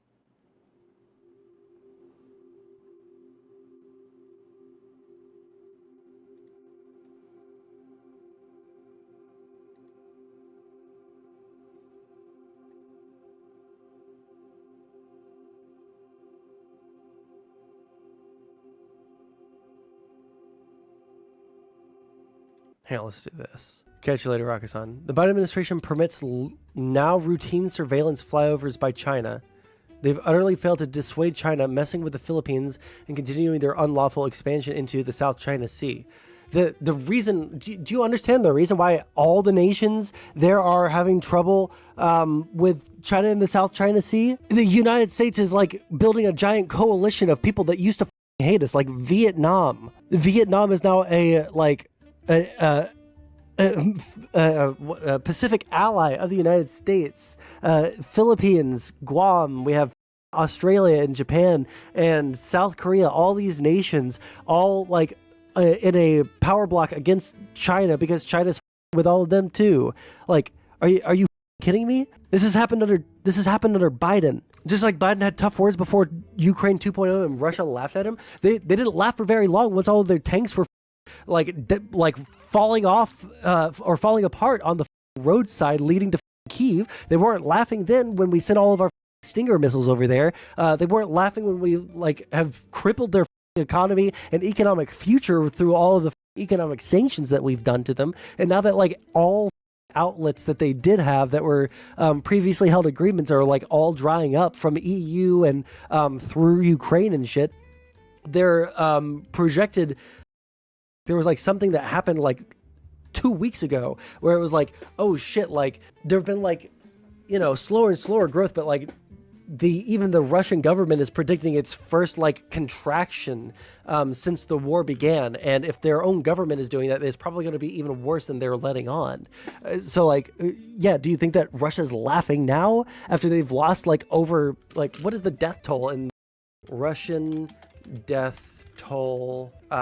Ukraine. Oh, that's not what we want. We want 700,000 killed and wounded is the U.S. estimate. Russia estimates 156,000. Still going on, and our best result is speculating that Russia is ruining its future economy.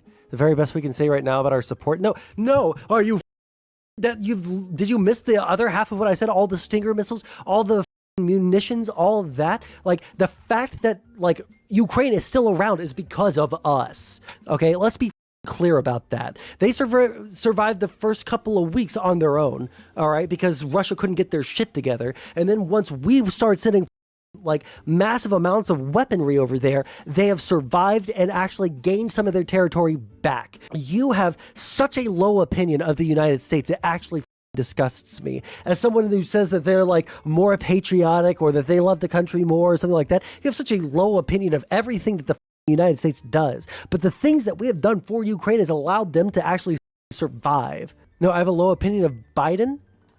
This would have happened under any president. Are you? The decision to invade Ukraine didn't come out of nowhere. But the political leadership wilted. The Republicans were the ones that were wanting to hold back aid to Ukraine, J-Mac. The Democrats wanted to send more and quicker. You don't get to blame the Democrats for that. You don't get to blame the Democrats for that. That's insane. There was almost a government shutdown over the fact that we were trying to tie Ukraine aid. Oh, I'm sorry. Was it the government shutdown or aid to Israel?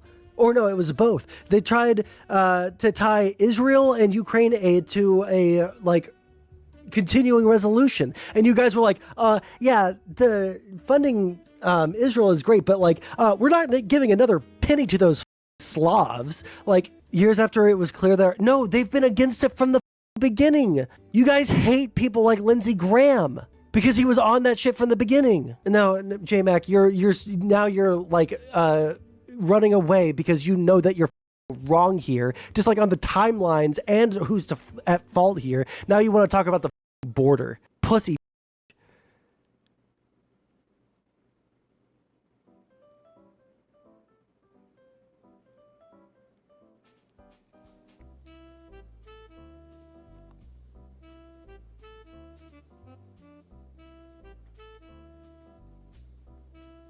Before the invasion, Republicans wanted stronger action, preemptive action. Do you think they were calling for kinetic strikes against Russia? The only reason that people knew that this was like gonna happen was because the U.S. intelligence agencies told Biden, and then Biden was like, hey, tell everybody, like 2 months before it happened. I'll have to look back at it. I would assume that if they were saying that, well, hold on, before we start sending Stinger missiles, right? Because you guys have some Stinger missiles already. Before we do that, let's like try and chill the out and like try and get to the table. I'm pretty sure that there was a lot of like attempted negotiations with Putin before the invasion, right? Now, it might have been cowardice. I would have to look back at the articles, but like that doesn't sound like necessarily a bad thing unless we're only looking in hindsight is 2020 and saying, oh, well, we know that now that Russia would have invaded either way. Hey, remember, I don't defend the action of previous Democrats. I'm talking about like what's going on right now, because your party is not the same party it was back in 2014. You guys all got more. Okay, hold on. I need to get to the next town. I keep on saying I need to get to the next town, and I don't go to the next town. This is going to be a long battle. Let's see if there's anything interesting that we can watch here. God, this guy won't die. What's something interesting to do? Am I going to run? No, I'm not going to run out of PowerPoints. Nintendo spends a shocking amount of time and energy antagonizing the gaming community. And yet, I bought a Wii, I bought a Wii U, I bought a Switch, I bought an OLED Switch, and I'm gonna buy a Switch too. Why? because nobody does what Nintendo do. I mean, who else could tease an upcoming console with the performance of a 1.5 generation old competing machine, and yet have the community say, sounds great, because the games for it are going to rock. Speaking of community scuttlebutt, this may be the most leaked Nintendo hardware ever, and on top of the official announcement, there is a lot more that we know, or at least mostly know, that makes us pretty excited about the Switch 2. Let's begin the adventure of sorting through it all. It's dangerous to go alone. Take this. Yeah, that's just so Switch cringe. too early? Of course. It's our sponsor, D-Brand. Always masters of with the good news. Good console. But while at first glance you might think it was pretty light on the details, the keen-eyed have been gleaning a ton of info. Let's start with the good news.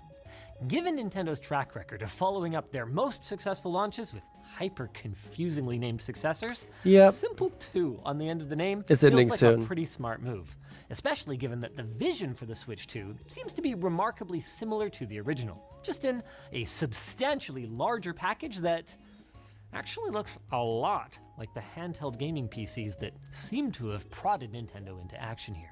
But don't kid yourself. The plain black exterior is packed with subtle Nintendo charm and refinements, like a better kickstand, a new dock, and 2 USB-C ports, meaning better ergonomics while charging. Please concede something, J-Mac. That's just like what I need someone to be critical of their own side that like disagrees with me, because like people that agree with me will criticize our own side, or will concede that there's something wrong with our side. And leftists and conservatives just never do that. That's just like what I need. I need someone to be like real about like what they believe for a minute. Fought for more aid and more lethal aid, not around with funding for other issues like border or Israel. Yeah, but like a lot of them were questioning the fact that we would ever help Ukraine from the very beginning, and that was like a major split in that. Like you can't deny that the GOP has in its ranks, especially like the extreme MAGA wing of Congress, right? Like Marjorie Taylor Greene and Lauren Boebert and people like that. Those are not the people. One second, youngster Joey. There was a major split within the GOP, yes, and like there was just like too much there. Okay. Oh shit. Oh yeah, it is battle. God damn it. Like Russian propaganda has like rotted the mind of the average American, and it's starting to bleed into our lawmakers' brains, and that's utterly terrifying. Like knowing as much as I do about like Russian history, right, and the fact that like there's like Soviet shit going on, and Putin was an ex-KGB agent, and they're using old Soviet style like manipulation tactics, and it's working on the United States, and it's like actually terrifying to me. Like I want a Republican Party that I disagree with, not that I think are like enemies of the state. Imagine if the pro-Ukraine side of the GOP sided with the pro-Ukraine side of the Democrats to get more aid. Yeah, but like they don't have spines. I think people oversell Russian propaganda. No, dude, it's really bad. And it's not like Russian, the thing about Russian and Soviet style propaganda. And this is like interesting historically, like you can look back at old Soviet, like propaganda shit going on and like see the exact parallels, but they're not trying to like Russian propaganda doesn't mean, oh, you must like Donald Trump, comrade. I mean, fellow patriot. We love comrade Trump. Like, it's not that. The Soviet misinformation and Russian disinformation nowadays is just making the information space so fraught with fake news, half-truths, like misconstrues, like all sorts of shit like that, like it's making a million accounts that say a million different things and then having them like agree with each other, even though there's like competing narratives all going on at once. And it makes it to where people will listen to one set of news that they already tend to agree with anyways, right? Because we have our biases and everybody does.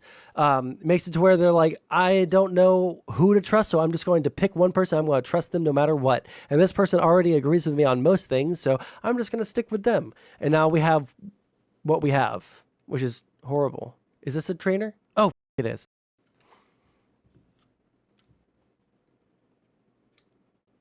Yeah, Beheller, I do. I should have just put 24 hours. I thought you'd just go away. Jesus Christ. The only reason they could be successful at that is because the left so corrupted the news media landscape. There's just nothing. There's just nothing. I literally don't even have a response to that. Here, we're gonna listen to the funny video game thing, okay? We're gonna listen to the funny video game thing, and then I'm going to end stream after I get to Violet City, okay? I need to get the away from this. Jesus Christ. Composition of the legacy media, mainstream media, and the editorial boards that ran these spaces, and don't forget the college campuses that are thoroughly corrupted by the Marxist left. Yeah, you guys argue about that. I'm getting to Violet City. That. Jesus Christ.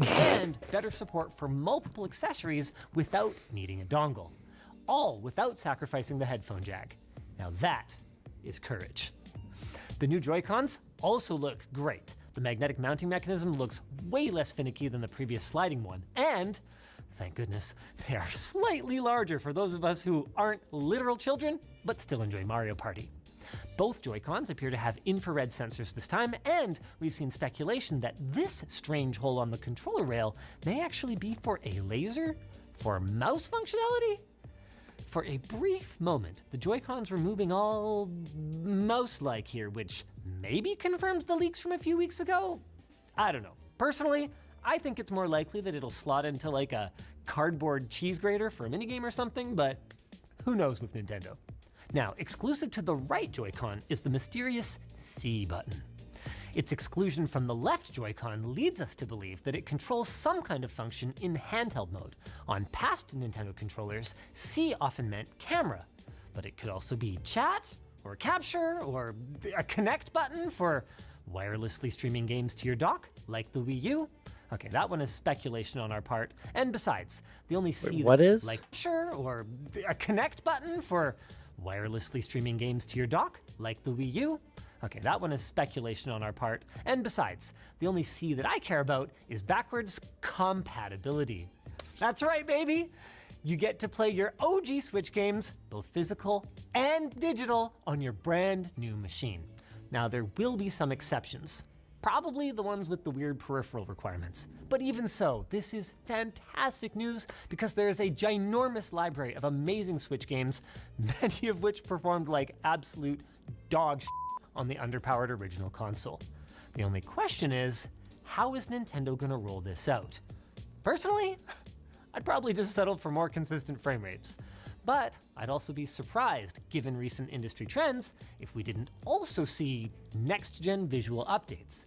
But will they be free for Nintendo Online subscribers? Will Nintendo and other devs provide them as paid patches? Or will Nintendo pull a Nintendo and lock these patches behind a full-price remaster, forcing us to rebuy Donkey Kong Country Returns for the 5th time? Why would you buy a Donkey Kong game the first time? Added credibility to some of the leakers who showed off not only the new shape and Joy-Cons, but also the specs. That's right. While you should always take leaks with at least one grain of salt, we're feeling pretty confident that this list will closely reflect the guts of the Switch 2. Let's start with the GMLX30-R-A1 processor. Really rolls off the tongue, doesn't it? The GMLX30 is an SoC, or system on a chip, that contains the CPU, GPU, memory controller, and the I/O. It's the beating heart of the Switch 2, and from what we know, it appears to be a semi-custom 5nm variant of the originally 8nm NVIDIA Tegra T239 from Oh man, now this guy's starting to speak another fucking language, dude. Be a big upgrade. I'm talking 8 tiered ARM cores instead of just 3, and a shockingly potent sounding GPU that uses NVIDIA's Ampere architecture, like the GeForce 3000 series, with 1,536 CUDA cores, 12 streaming multiprocessors, and maybe even other features, such as an optical flow accelerator for frame generation, and 8th gen NVENC video encoding, which could add some weight to our hypothesis about the wireless video streaming. Now, as for other big NVIDIA features, there is no official confirmation that Nintendo will implement support for DLSS AI accelerated upscaling. Linus Tech Tips. Why do I know that name? Well, I guess he has 16.2 million subscribers. Why do I feel like there was like some drama with him, like with like Destiny or some shit? confirmation that Nintendo will implement support for DLSS AI accelerated upscaling. But you mark my words here, guys.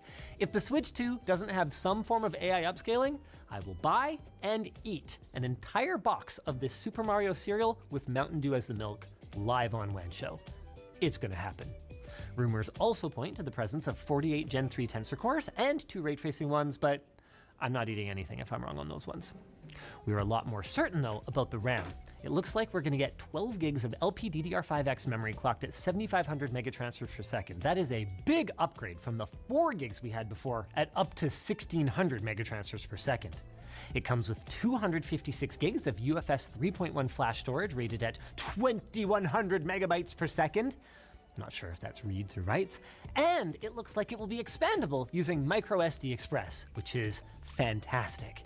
It also has support for HDMI 2.1, although truthfully, on a Nintendo console, I'm a little less interested in high resolutions and frame rates, and I'm a little more interested in support for variable refresh rate, which goes a long way towards smoothing out games that are running at sub 60 FPS. And it should also help improve power consumption in handheld mode. And I hear what you're thinking, guys. Cool specs, bro, like your cool, well-fitting blank t-shirts on HLTTstore.com. But what do the specs mean?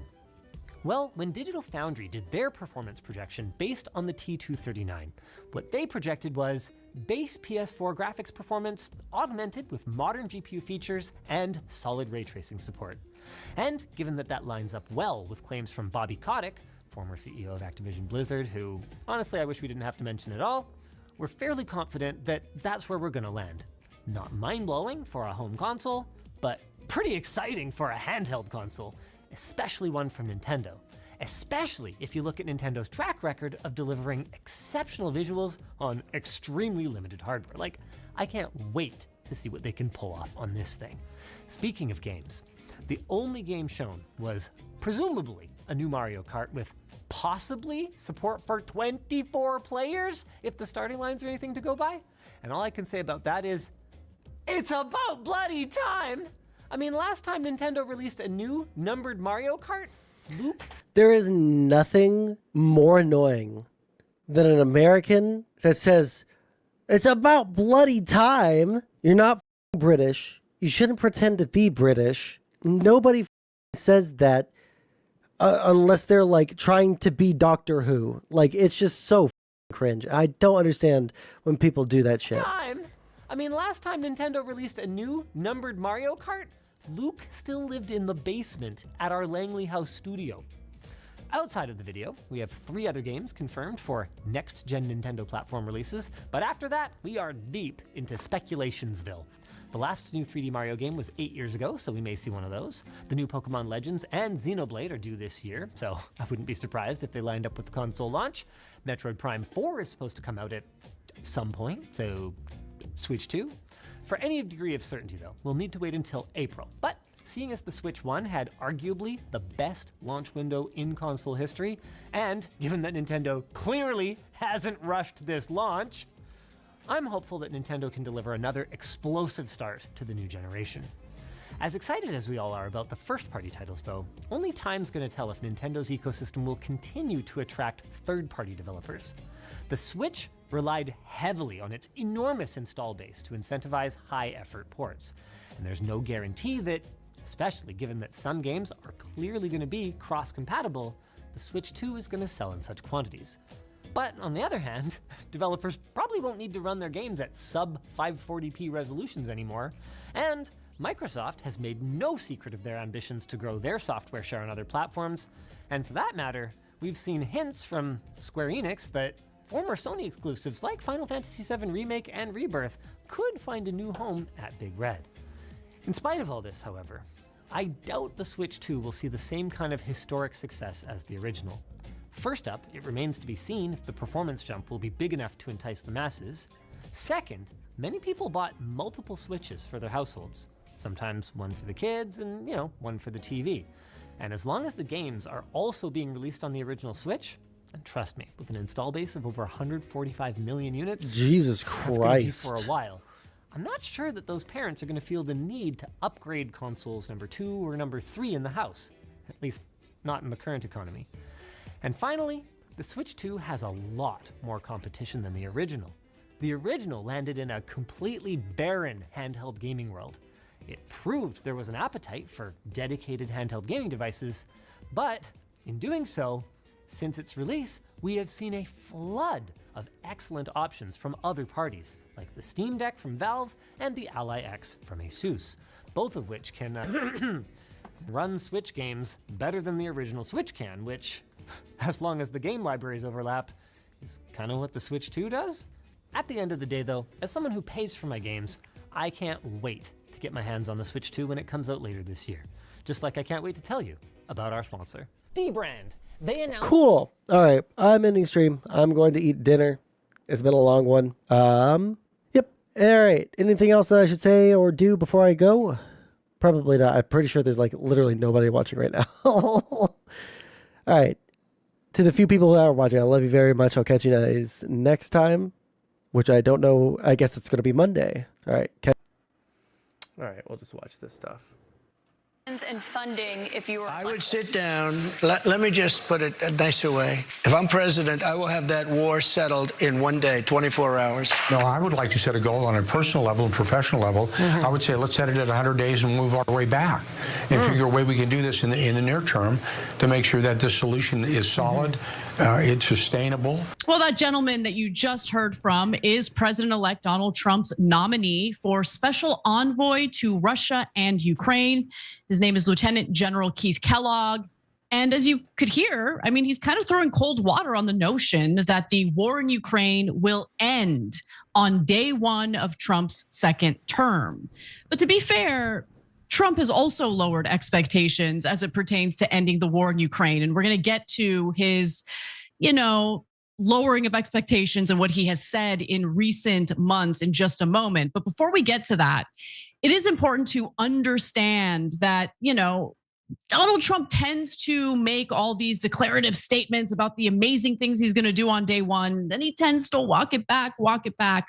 So as Fox News reports at a Mar-a-Lago news conference on Tuesday, Trump said he knows Putin would like to meet with him, but believes such a meeting would be inappropriate until he's officially sworn in as president on Inauguration Day on January 20th. I mean, he has met with other foreign leaders, or he's had phone calls with other foreign leaders, namely Benjamin Netanyahu.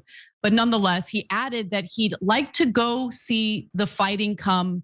He'd like to see the fighting come to an end within 6 months. So, Jake, you had day one, then you have Trump now saying. It's almost like here's something that's like so funny about these people is they say politicians lie, politicians lie, politicians lie, politicians lie. There's nothing good about a politician. They're all blood-sucking vampires that are raping children and drinking their blood. But the second Donald Trump says something, it's automatically truth. And every single time that he changes his mind on something, well, he wasn't lying to us before. There's just a new truth thing that he's saying. Like, it's just so funny. Nobody thought that he was going to be able to, unless he said, we're not going to, oh, I forgot to pick my Pokemon. I'm getting Cyndaquil. Hell yeah. But yeah, like, what was I saying? There was the fact that he lies and backtracks and stuff like that. Oh, the only way that he was going to be able to end this conflict on day one is how? If he completely sold out, if he sold out Ukraine, if he stopped sending them supplies, if he stopped supporting them in any way, shape, or form. The second that the aid to Ukraine dries up, then yeah, he would be ending this war. I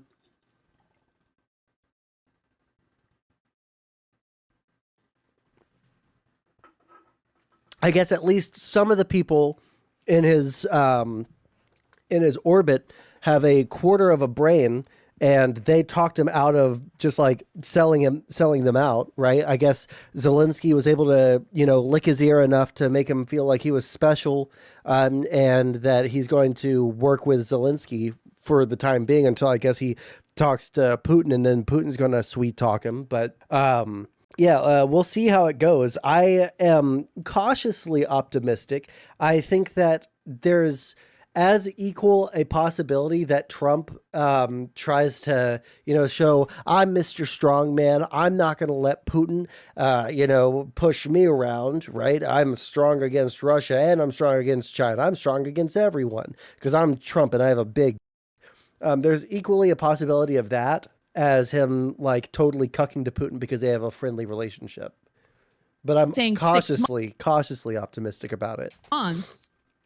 Lieutenant General Keith Kellogg saying 100 days, nice little compromise between Trump from several months ago, or I should say several years ago, because it was in 2023, versus Trump today. Yeah, I mean, look, Trump is in a lot of ways a standard politician, but he's smart enough to play an authentic populist, which he's not. So, but look, I don't know. He's kind of an old school politician in promising the moon in the sky, and it's annoying to me. Mr. Jank, he promised that he was going to cut the defense spending, and you were tongue on balls the second that Elon said that might be a good idea. All right, don't pretend like you don't like Trump or that that he's your enemy, because you already said MAGA is not your enemy. The establishment is your enemy, even though Trump is like definitionally the establishment. It's insane that he's gonna like pretend like he's against anything that Trump says now. Me, because I know he's not going to do that stuff, but apparently it's good strategy because his voters believed him. But really, on day one, I mean, there's the only way you could resolve it on day one is if you go to Ukraine and say, we're pulling all your funding, surrender the territories that Russia is in right now immediately. Right? Yeah. That's the only way to end it on day one. And even then it would take some time, right? And even then the Ukrainians would push back and go, no, we don't want to give up all of our territory. Not all of it, but all the ones that the Russians occupy. So it was an absurd, nonsensical thing to say in the first place. But ironically, I would say the Democrats should have had enough sense to make other promises that were a little bit more realistic, but at least ones that the American people supported. So I'm curious to see if MAGA is really believed he was going to do it on day one. But then oftentimes they do have excuses, and sometimes it's legitimate. A lot of them say, look, I know he's full of crap, and I know he's not going to get it done on day one. I just hope he gets it done in 6 months. And if that's your belief, okay, I think that's fair. So before we get to what I think is going to happen and what Trump is likely to do, I do want to give you one more comment that Trump made. This is on December 16th. Trump is talking about ending foreign wars. He did talk about the war in Gaza, but he also talked about Ukraine. Take a look. I think we're going to be in a good place in the Middle East. I think the Middle East will be in a good place. I think actually more difficult is going to be the Russia-Ukraine situation. I see that as more difficult. When you say I don't think they should have allowed missiles to be shot 200 miles into Russia. I think that was a bad thing. What a retarded fucking that brought the Koreans in, North Korea. Time moves in one direction. Us letting them shoot missiles into Russia happened because there were Koreans entering the fray. What the fuck are you talking about? Oh, well, they only let the Koreans in because we started shooting missiles. No. The Koreans happened before. Time moves in one direction. What is wrong with you?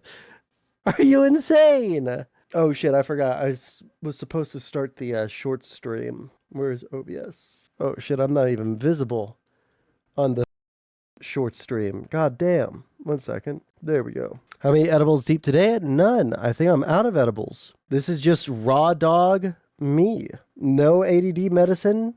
Nothing. Which is why I'm not really doing anything, taking streaming too seriously until I get my medicine, because I do not want to be, I do not like streaming off my medication, but if I can just sit here and chill and play a video game, then that's what we're going to do. I will say this, I do have tentatively, and I say tentatively because I will not do this debate if people do not communicate within the next couple of hours. Yeah, I have a debate with a WIC panelist set up for Monday. So that might happen, depending. Let me see here. We're all set up on the short stream. Yes, we are. I haven't accidentally destroyed my normal YouTube stream. Cool. All right, let's keep going. Let's go back just a little missiles bit. to be shot. I see that as more difficult. I don't think they should have allowed missiles to be shot 200 miles into Russia. I think that was a bad thing. And that brought the Koreans in, North Korea. So already on December 16th, he was kind of lowering expectations, but also kind of passing some blame. That he's, oh, hold on. I might be getting a call that I need to answer. 1 second. Hello? There it is. Alrighty. Pollsters trying to get my information. You. I just want to know, are these people going to call out the fact that he said that they brought in Koreans to defend against the missiles that we're allowing Ukraine to shoot into Russia? Because again, that happened in response to the Koreans being deployed. That happened in response. It was the other way around. We are letting them respond to the constant escalations from Russia. Russia has escalated every part of this war from the invasion to today. All right? Don't say that like, oh, well, we let them shoot missiles, therefore they had to ask for reinforcements. It's Russia. They're the ones that are the aggressors. They're the ones that are the escalators. That brought the Koreans in, North Korea. Call it so out, already please. on December 16th, he was kind of lowering expectations, but also kind of passing some blame to the Biden administration for supplying Ukraine with these rockets, which they then used to, fire into Russia. And so he's arguing, well, now the war is a little more complicated, a little more difficult to deal with, especially with the involvement of North Korea. But, a month prior to that, on November 7th, the Kremlin had already been shutting down Donald Trump's alleged ability to end the war quickly.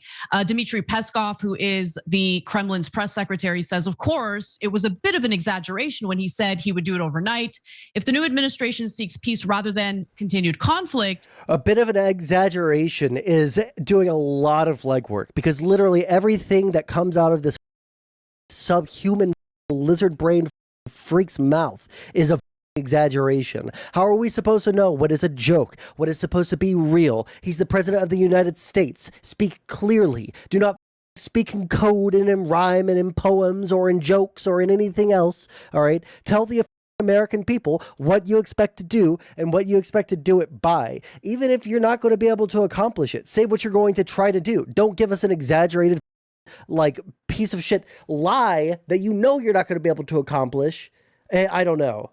Like you can't blame the Democrats on not being able to, like, if you wanted to do it like, oh, well, I want to get this done on, within the first 100 days. And if I don't get it passed within that first 100 days, it's going to be the Democrats' fault. He could have done something like that. But instead, what the does he do? What if he's, it's, maybe it's a little bit more complicated. He didn't even use this to attack the Democrats. He's just a who didn't know that he couldn't control the entire world.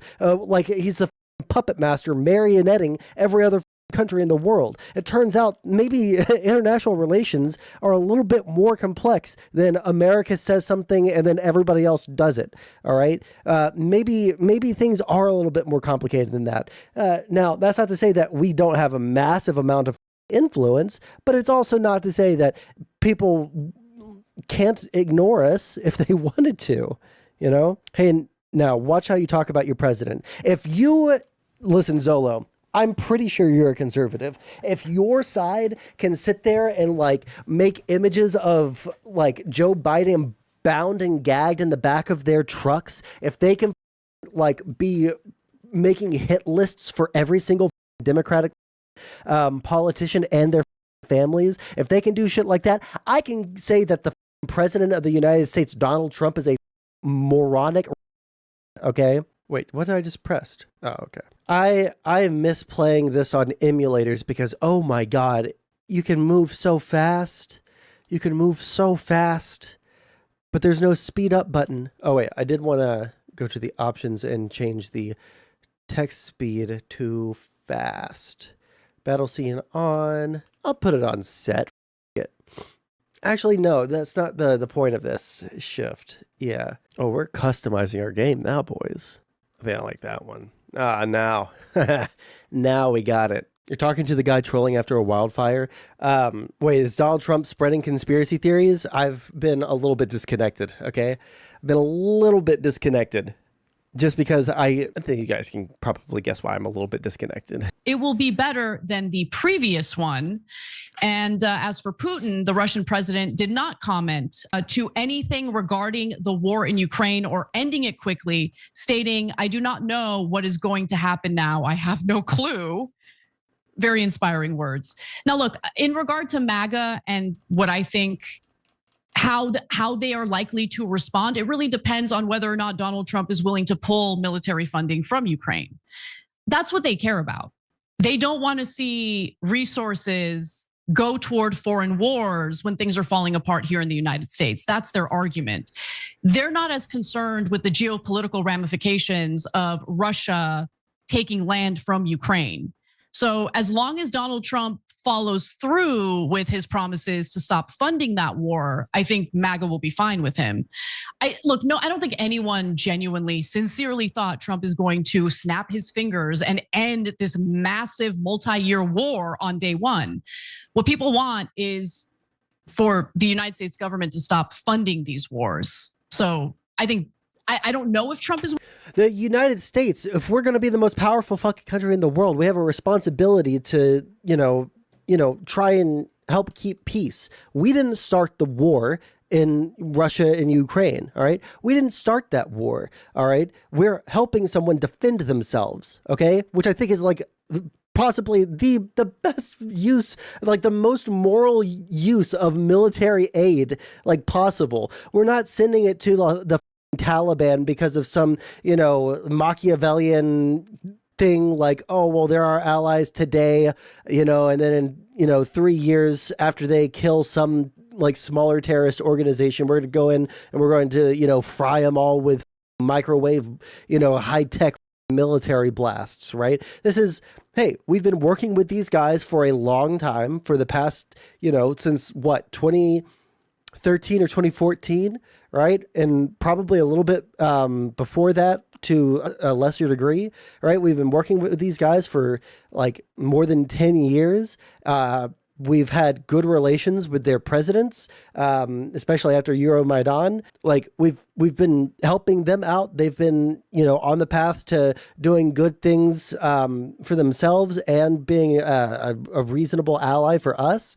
And now they're getting cooked by what we thought was going to be the second largest military or second most powerful military in the entire world. And yeah, we can help them with that. There's nothing wrong with that. All geopolitics is Machiavellian. Yeah, but like, you know what I mean? This isn't like, okay, well, you're our ally for the next 5 minutes. Like this is someone that we've been working with for the past, like decade, You've been helping Ukraine since 1991? Yeah, but I mean, like, as closely as we have been the past 10 years is what I'm talking about, right? This isn't like we send, $100,000 to the Congo every year or some shit. This is, we have people on the ground advising them. We've got, our vice president over there saying, hey, you guys need to actually, like, root out the corruption or we're not going to give you as much aid. Like, we're actually, like, doing major moves over there, This isn't some small time, like third world country that we're just sending, a little bit of aid so that people don't starve to death. We're like over there helping them build institutions and we're just going to like throw that away because, people don't understand how geopolitics works. We're going to throw that away because we think Putin is more based than our own country. I don't know.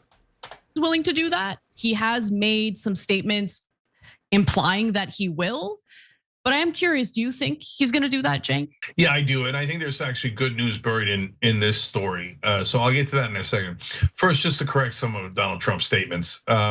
So he said they fired into Russia. Then they brought in the North Koreans because of that. No, they're going to bring in the North Koreans whether they're fired into Russia or not. No, the North Koreans were there first and then we let them fire into Russia. No, get your facts straight. Get the timeline correct. It was North Korea starts sending troops into Russia to kill Ukrainians, okay? And then we were like, well, if they're going to get like extra troops from North Korea, you guys can shoot into Russia finally, okay? I guess like we've been kneecapping you for long enough. Now they've got a bunch of Koreans there. I guess we can let you shoot some missiles. It was the other way around. It wasn't they didn't respond to Ukraine. They brought in the North Koreans. Yeah, I mean, I guess he's right. They were going to bring in the North Koreans whether or not Ukraine shot missiles in there, but it's because the North Koreans were there, we let them shoot missiles. Jesus.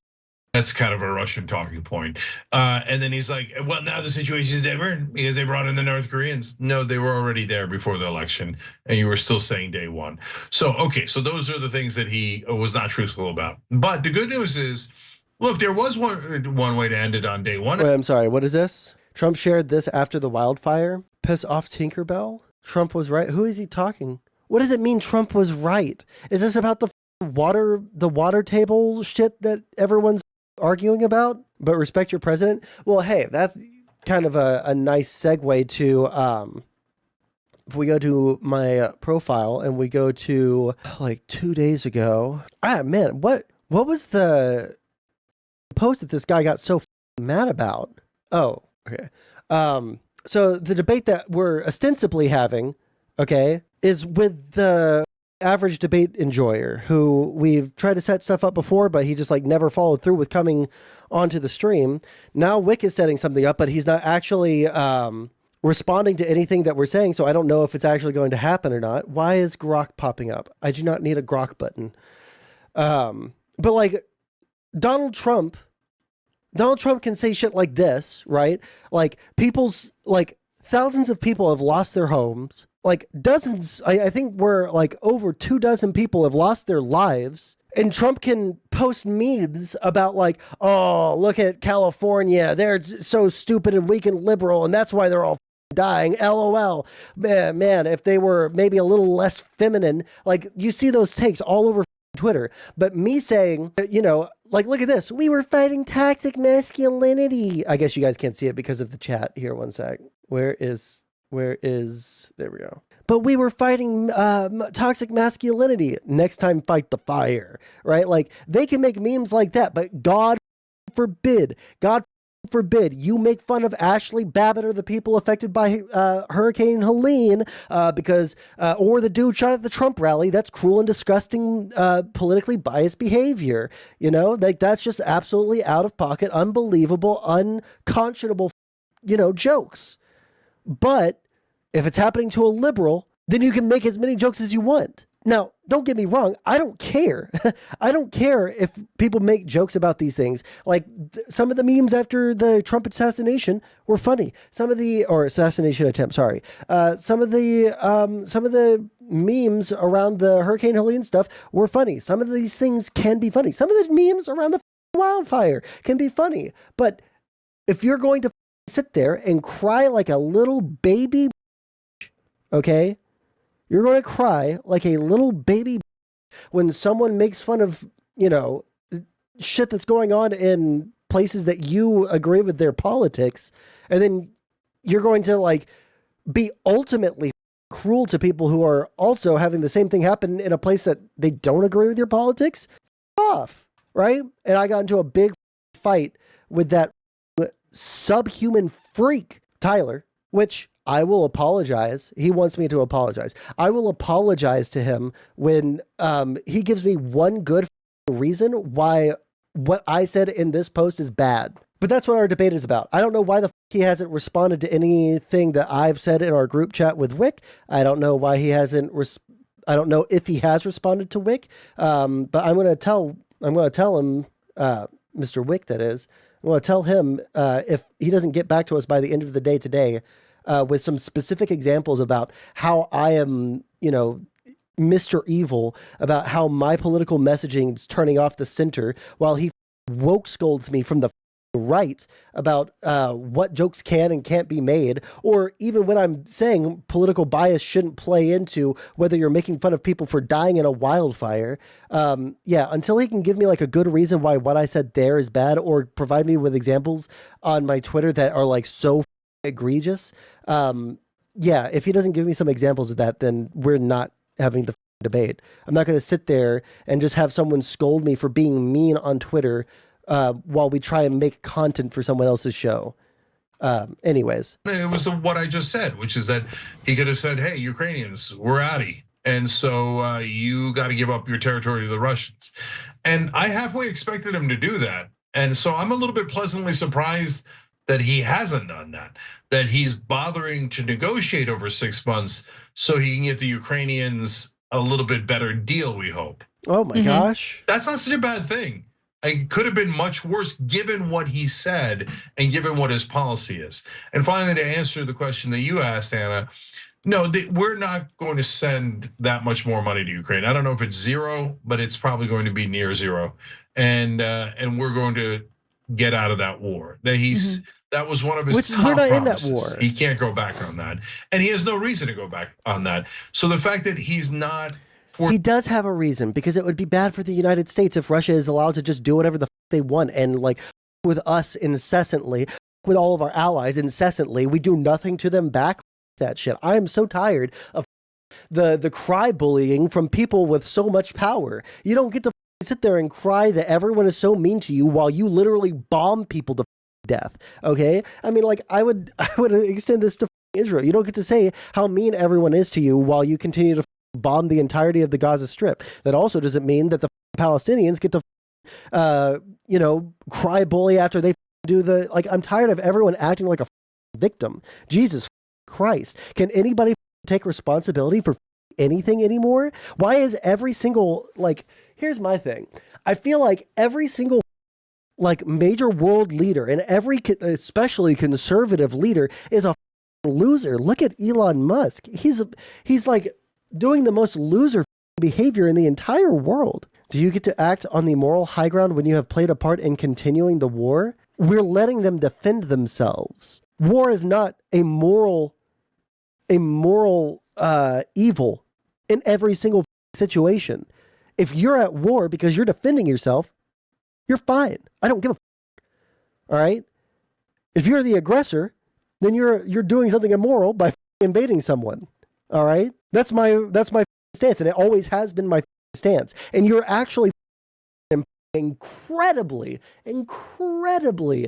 politically biased. You have no values, and you have no smarts, and you have no brains, and you have no balls if you disagree with this. All right? If someone is getting attacked and they are our friend and they have been making good faith efforts to like show that they want to be like in our orbit, right? And then we just abandon them. We're immoral. All right? If you want to be our ally and we're going to, like say we're going to help you out and all this shit, and then someone comes in and tries to like you in the ass without any permission, okay? And then we say, oh, okay, well, here's a gun to shoot them with, right? Are we immoral because we gave the victim a gun to shoot the rapist? Insane. Forcing the Ukrainians to a much larger surrender overall is good news. One other thing that I'll give him credit for, because it is a departure from the thinking that we saw from the neocons, certainly during the Bush administration. If you can remember, Cenk, one of the slogans of the Bush administration was that they do not negotiate with terrorists. And so, look, unfortunately. No, it's because you gave the victim a gun while the act is still being committed on them. Oh no, we have to let them get to completion before we can hand them a Glock? What is your response there, Zolo? Please enlighten me. Does the victim have to like have the cum dripping out of their bleeding asshole before we can say, hey, you know what? No, you should go for the rapist? Oh, so you would support rather than, so what you're telling me right now is we should start a hot war with Russia rather than give Ukraine the ability to defend themselves. That's literally what you're telling me to do. And if peace happens and Russia keeps the territory, it'll be like forcing Ukraine to keep the baby? Yeah, exactly. Yes.